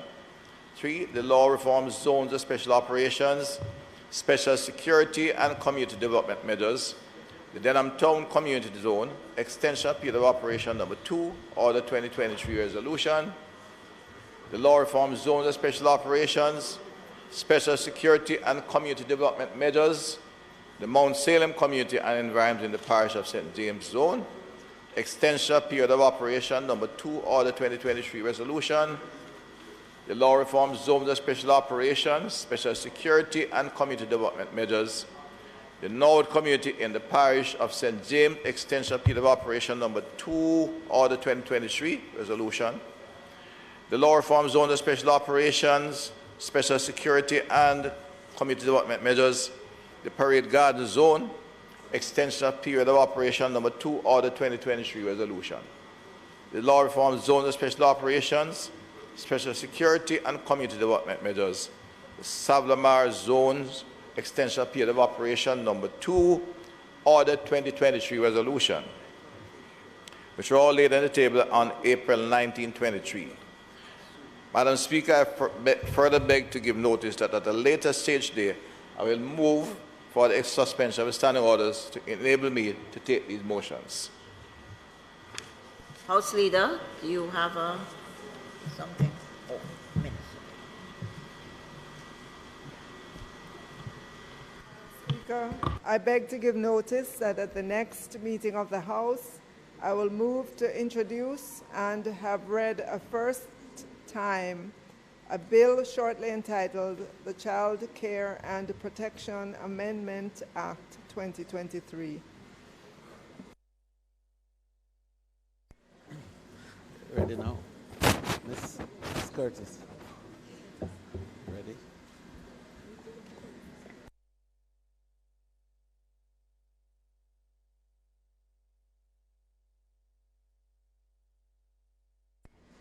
Madam Speaker, I beg to move now for the recommittal of the item announcements to allow the clerk to make an appropriate announcement. Ms. Curtis. The question before the House is that we have the recommittal of the item announcements on the agenda. Those in favor? Those in favor? Those against? The ayes have it. Announcements. Also laid on the table of the House is Ministry Paper number 45, entitled Annual Report on Audited Financial Statements of the Jamaica Agricultural Society for the year ended March 31, 2019. And the indication of ruling regarding submission of reports of investigations conducted pursuant to Section 33 of the Integrity Commission Act in the failure of the following 44 employees of the Transport Authority to file statutory deduction with the Integrity Commission.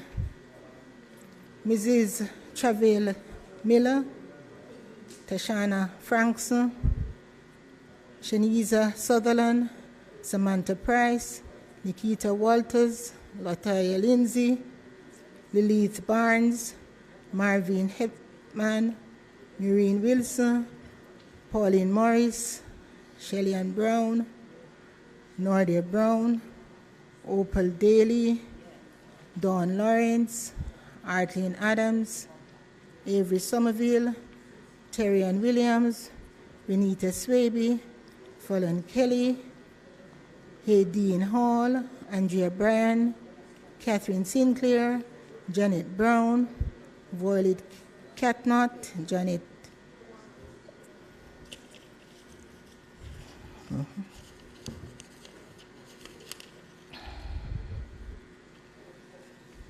Sharifa Gordon,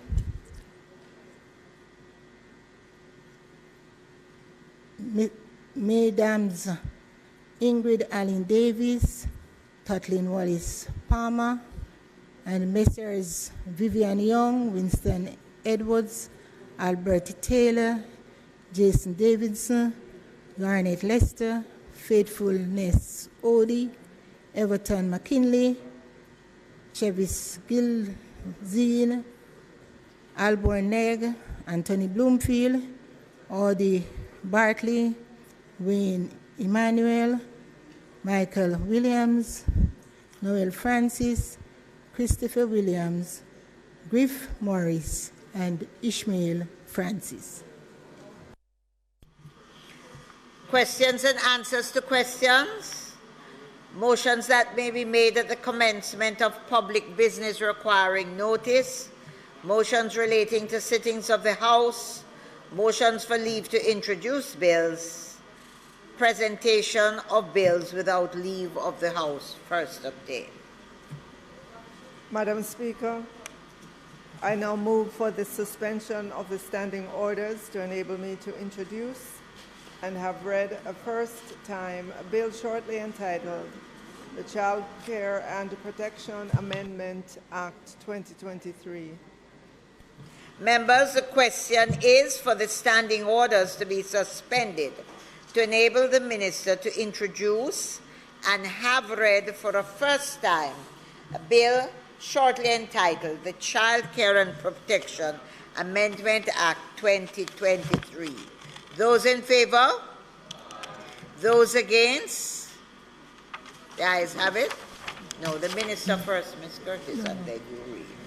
For the first time, the Child Care and Protection Amendment Act 2023, read the first time. Madam Speaker, I now move to introduce and have read a first time a bill shortly entitled the Child Care and Protection Act 2023.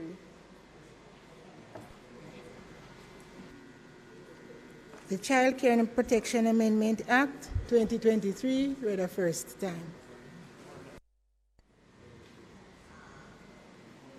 We are now at public. Madam Speaker, I beg to give notice of second reading of the bill.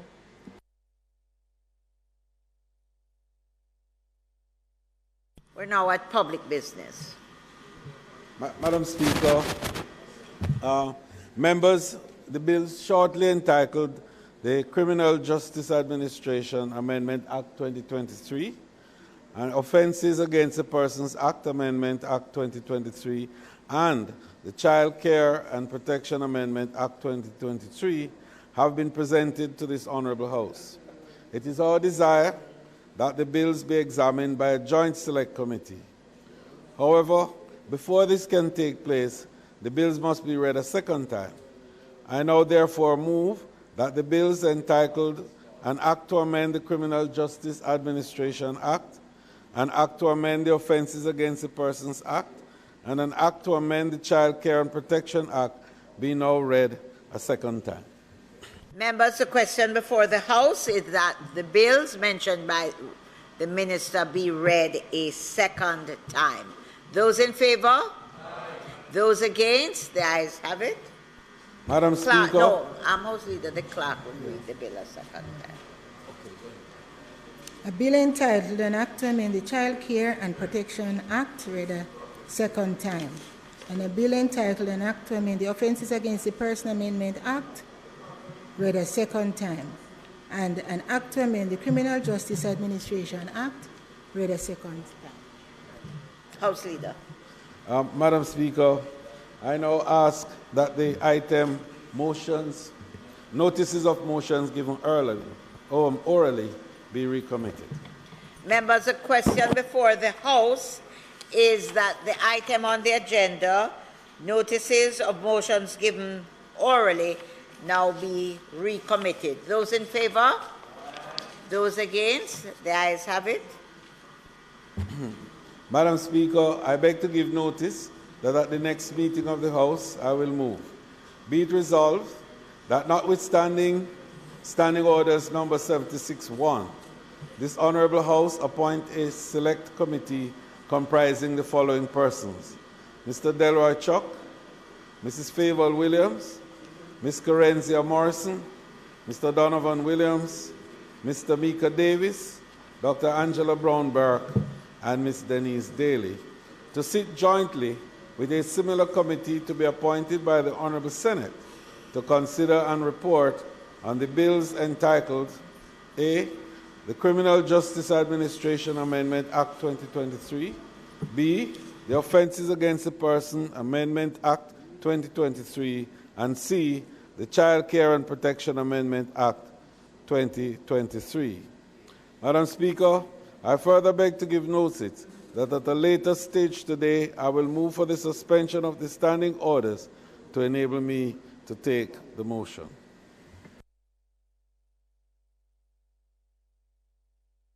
Agenda public business.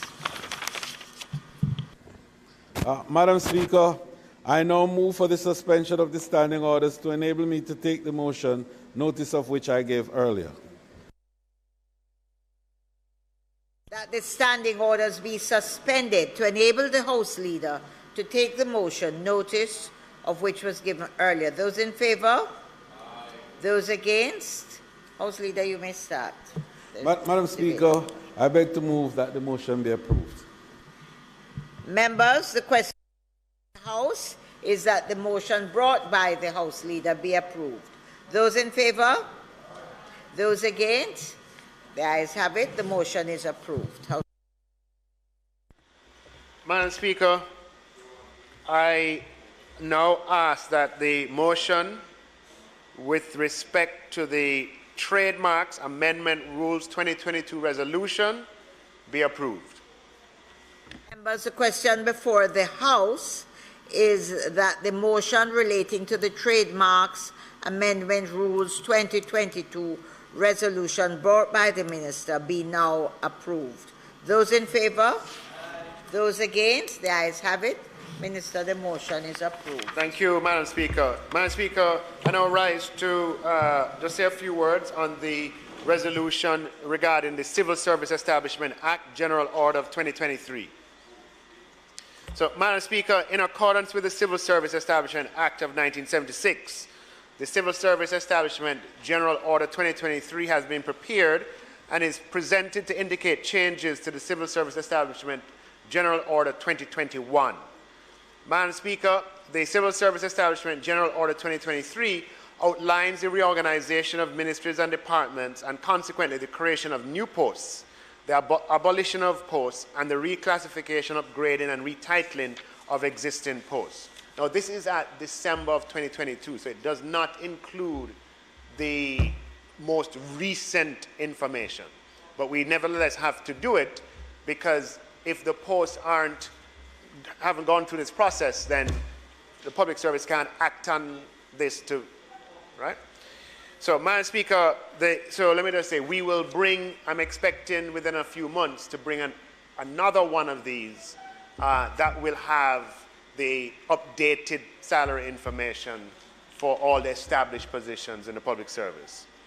So, Madam Speaker, the major changes to be effected in the Civil Service Establishment General Order of 2023 includes the establishment of 127 new posts spread across the Ministry of Education, Youth and Information to enhance the human resource management function of the Division of School Services. This will increase the capacity to better articulate the policies and programs which will allow for more work efficiency and overall improvement in human resource management services to teachers and non-academic staff. The Department of Correctional Services was also facing challenges including inadequate staff, prevention of the entry of prohibited articles into correctional centres, and an increase in population across 11 correctional institutions, 7 of which are adult and 4 juvenile. with amendments made to sections of the Corrections Act, empower the department and the courts to deal with the problem of trafficking of prohibitive articles, as well as strengthening of the Rehabilitation Division to absorb the Correctional Services Production Holdings Limited functions. Approval was given for the creation of 117 new posts and upgrading and retitling of additional posts to strengthen and streamline the Rehabilitation Division's functions, to improve personnel security and auxiliary support in probation aftercare services, and to strengthen the rehabilitation and probation aftercare arrangements, which will improve rehabilitation programs and aftercare service delivery to the courts, communities, and correctional institutions. The staffing review of the Division of the Financial Investigations Division and the merge of the Revenue Protection Division and the Public Accountability Division to create the new Revenue Protection Division resulted in the creation of 214 new posts. This new division will work alongside the Ministry of Finance in the achievement and maintenance of debt and fiscal sustainability. The additional staffing is expected to improve the development and execution of policies associated with public fiscal management, improve the ability to address multiple issues at once, cause a greater alignment of competencies and skills, authorities, management process that will enable the business process to operate more effectively, and 4, provide autonomy and resources to these departments in effecting their mandate more efficiently. Other major changes made through the reassignment of portfolios and significant restructuring involve the Ministry of Legal and Constitutional Affairs, Ministry of National Security, Attorney General's Chambers, Ministry of Health and Wellness, Police Department. Madam Speaker, the Civil Service Establishment General Order 2023 reflects changes in 2 areas. Part 1, Madam Speaker, shows changes in the complement of posts in ministries and departments. These changes included retitling, reclassification, and upgrading of posts, as well as the creation of new posts and the effective dates for these changes. These changes can be broken down into the following. 1,147 new posts were created, 460 posts were upgraded, 175 posts were reclassified, 766 posts were retitled, 6 posts were regraded, and 2 posts were red circled. Madam Speaker, Part 3 shows the abolition of 413 posts from the establishment.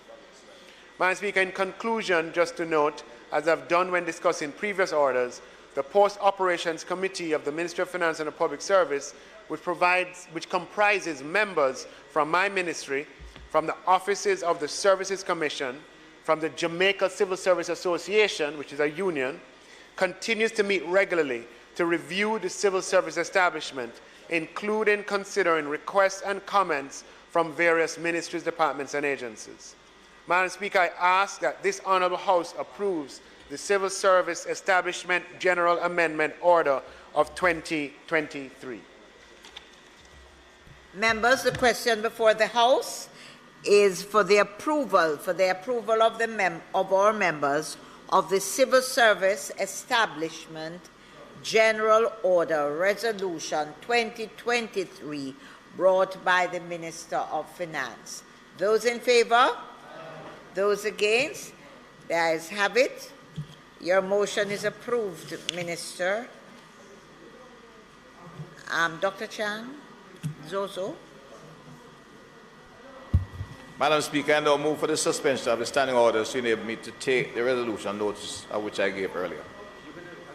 Members, the question before the House is that the standing orders be suspended to enable the Minister to take the resolutions, notice of which he gave earlier. Those in favor? I'm going to be short. Those in favor? Those against? The ayes have it. Minister.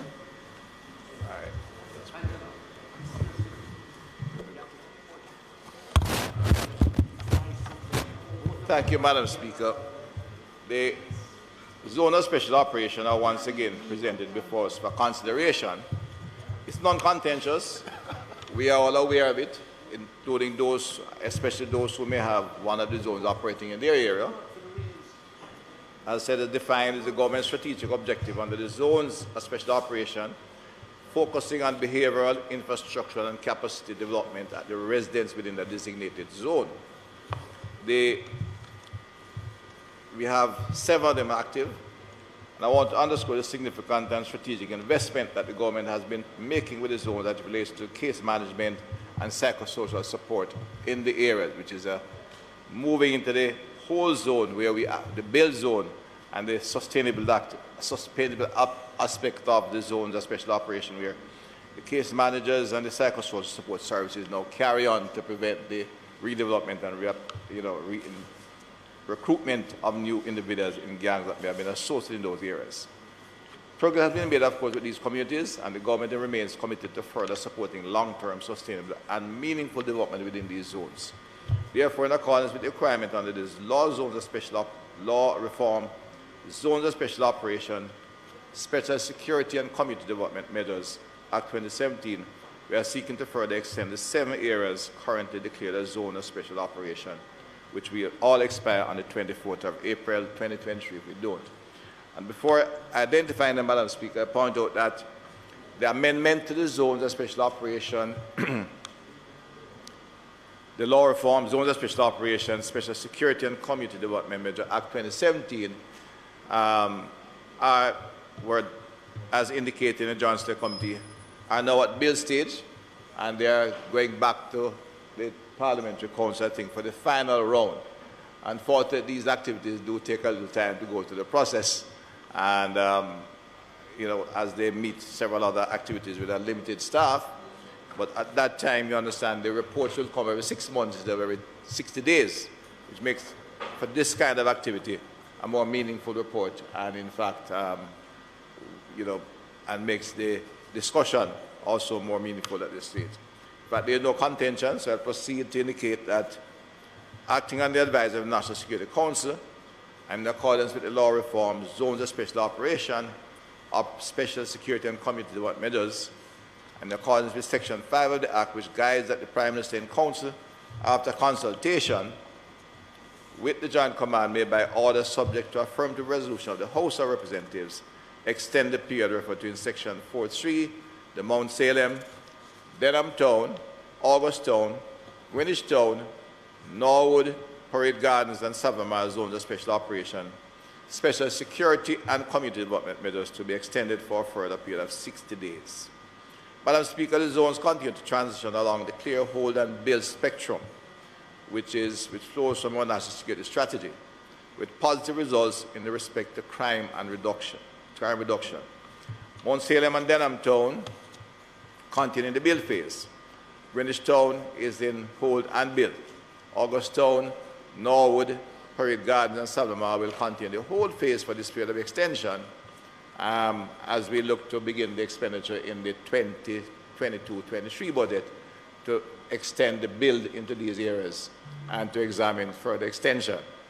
I'd pause and say, Madam Speaker, the Minister of Finance indicates that while the compensation package absorbed his attention for this particular financial year, and the extension of the recurrent expenditure has been pretty steep and demanding on the budget, this particular program will get required funding at some stage this year to expand to the various challenge areas, because it has been demonstrated to work very effectively, not only in reducing crime, but in beginning that process of sustainable change within the communities in terms of increased safety, peace, and of course, significant social transformation.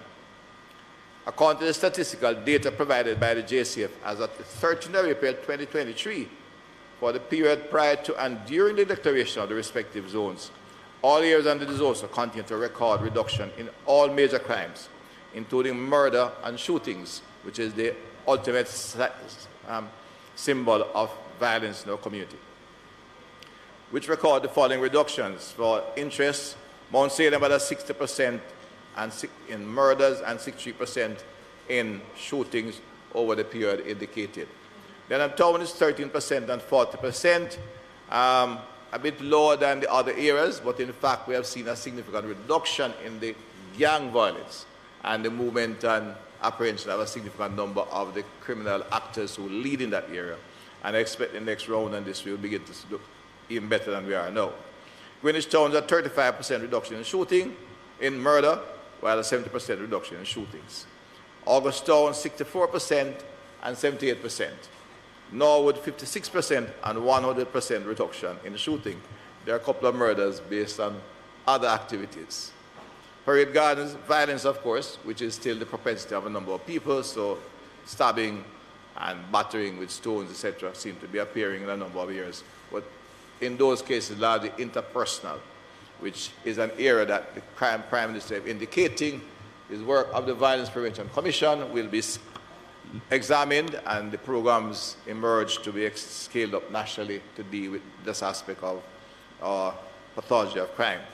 Parade Gardens had a 93% reduction in murder and 91% in shootings. And Sablamar has a similar 93% in reduction in murder and 75% in shooting in shootings. Madam Speaker, I therefore wish to, as I indicated before, the Law Reform Zones Amendment is now at bill stage, and we have sent that bill for final review by the Chief Parliament Council, at which point we should be able to get a bill to the House, the amendment bill, which will allow us to assess report on a 6-monthly basis and have a more meaningful interrogation of the program, which I expect will continue for some time as we take on the challenges that face these just approximately 100 communities in Jamaica, and in fact the wider issue of the propensity of several young Jamaicans, many young Jamaicans, to adopt violence as a solution to any challenge they have. So the work could be ongoing, but the zones of special operation provide a good community-based operation that can be scaled up to involve the wider areas in Jamaica and provide a sustainable solution. Madam Speaker, the safety and well-being of all Jamaicans is a concern and priority of this government and all parliamentarians. The work being done in the zone of special operations will bring about long-term transformational change in these communities and across the island. Madam Speaker, I want to thank you and seek for the affirmation of the House of this resolution. Members, the question before the House is that the resolutions brought by the Madam Minister... Speaker. Not much to say because, you know, this is not a contentious matter. We are on record in terms of supporting the ZOZOs and certainly the extension in these areas. Our concerns remain the same that we have said, that there are so many other areas where our communities are really crying out. I say it not because the members are not here. They aren't, but I still want to make sure it's placed on record that an overall look at the other areas that are in need that are not currently under the ZOZO.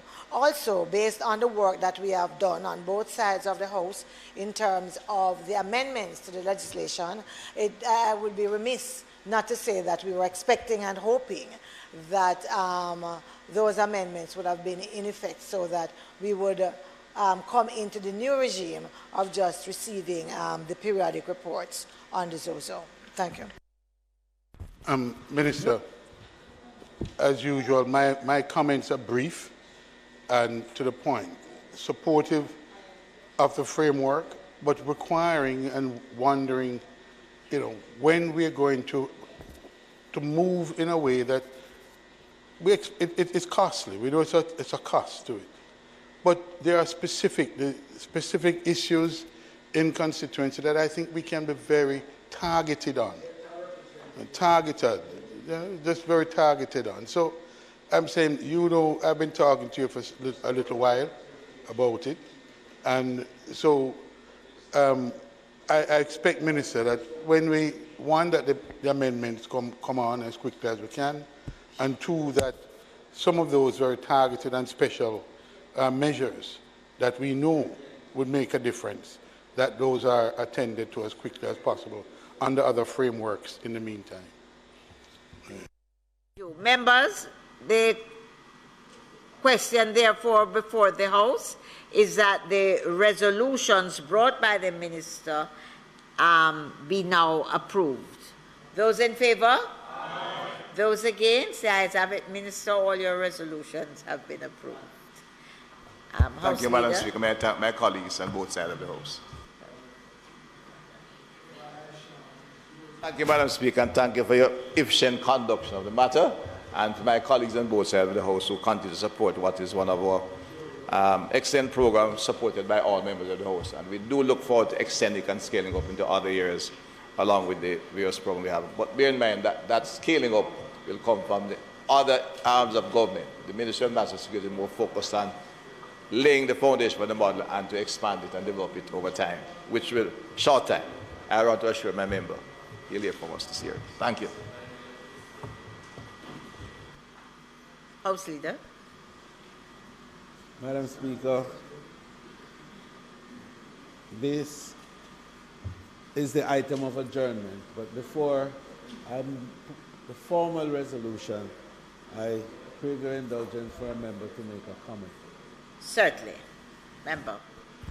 Madam Speaker, I wish to rise on the motion or at the end of today's proceeding just to bring to the attention of this House and to really mark for the record a significant event that took place here today, and for reasons that the Minister of Finance and I discussed. It wasn't really discussed before the motion, the resolution was passed.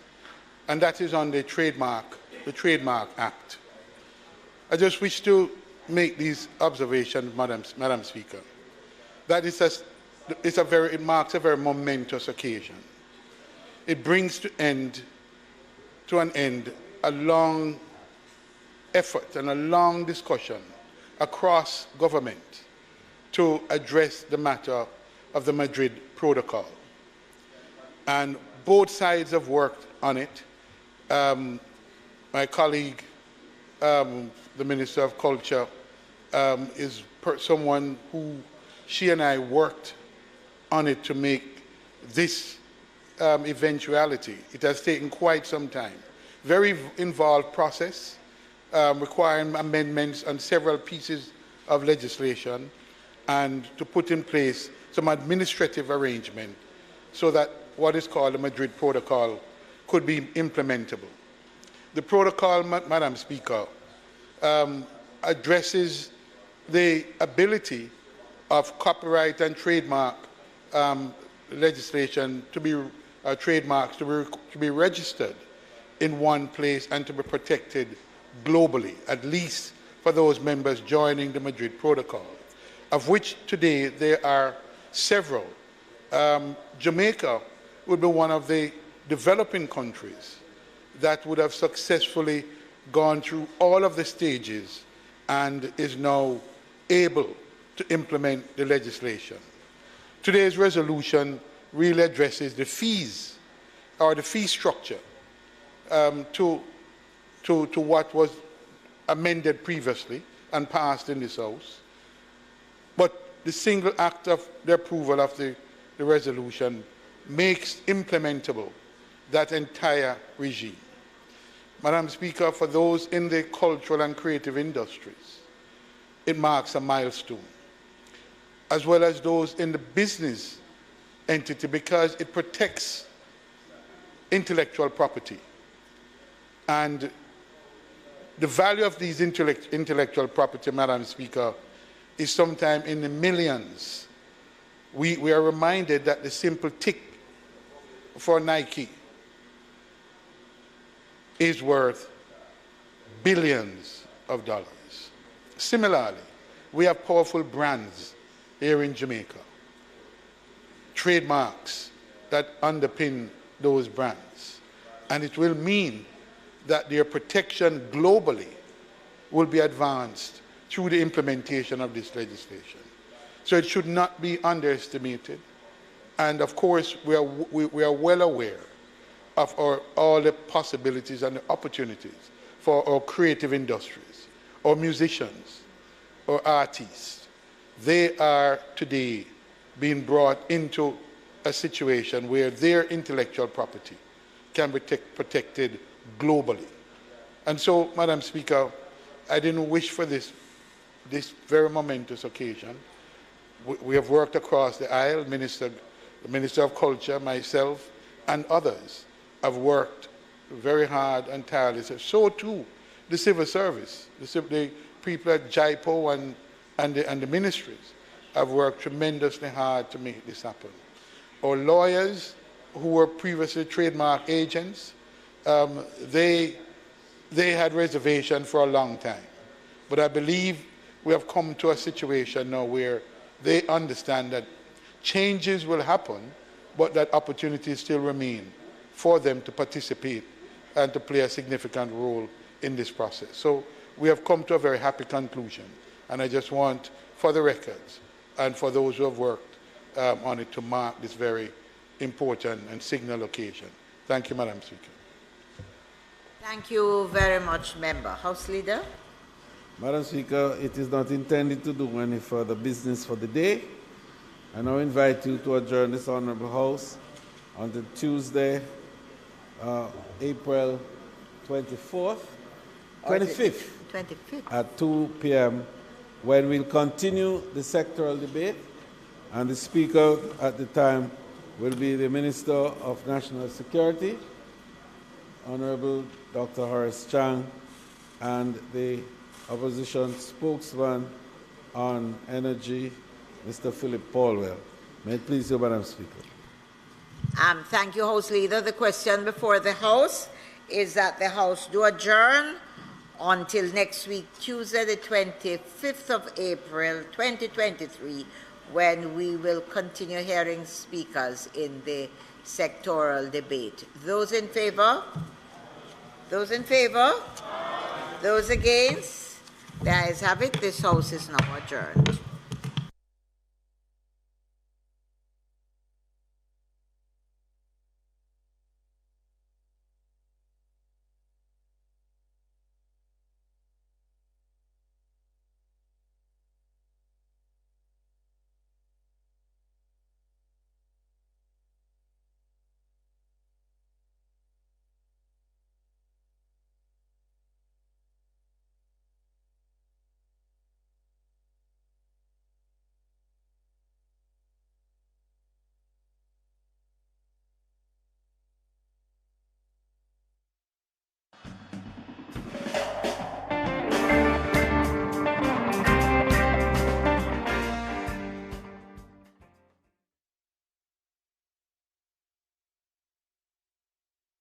As an inner city youth, I'm a duty to know the laws and my rights. These laws affect all our self-interest and safety. The law says throwing garbage in public places or on other premises without consent will lead to prosecution. I see it online. I know my laws and my rights. Do you? Know your laws. Know your rights. Respect you.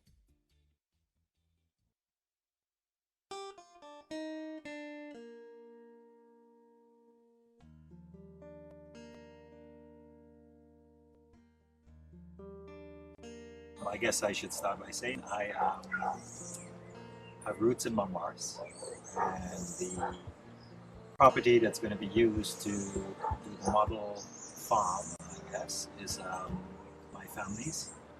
I've had an interest, in agriculture. I was a Peace Corps volunteer, an agriculture Peace Corps volunteer in Sierra Leone.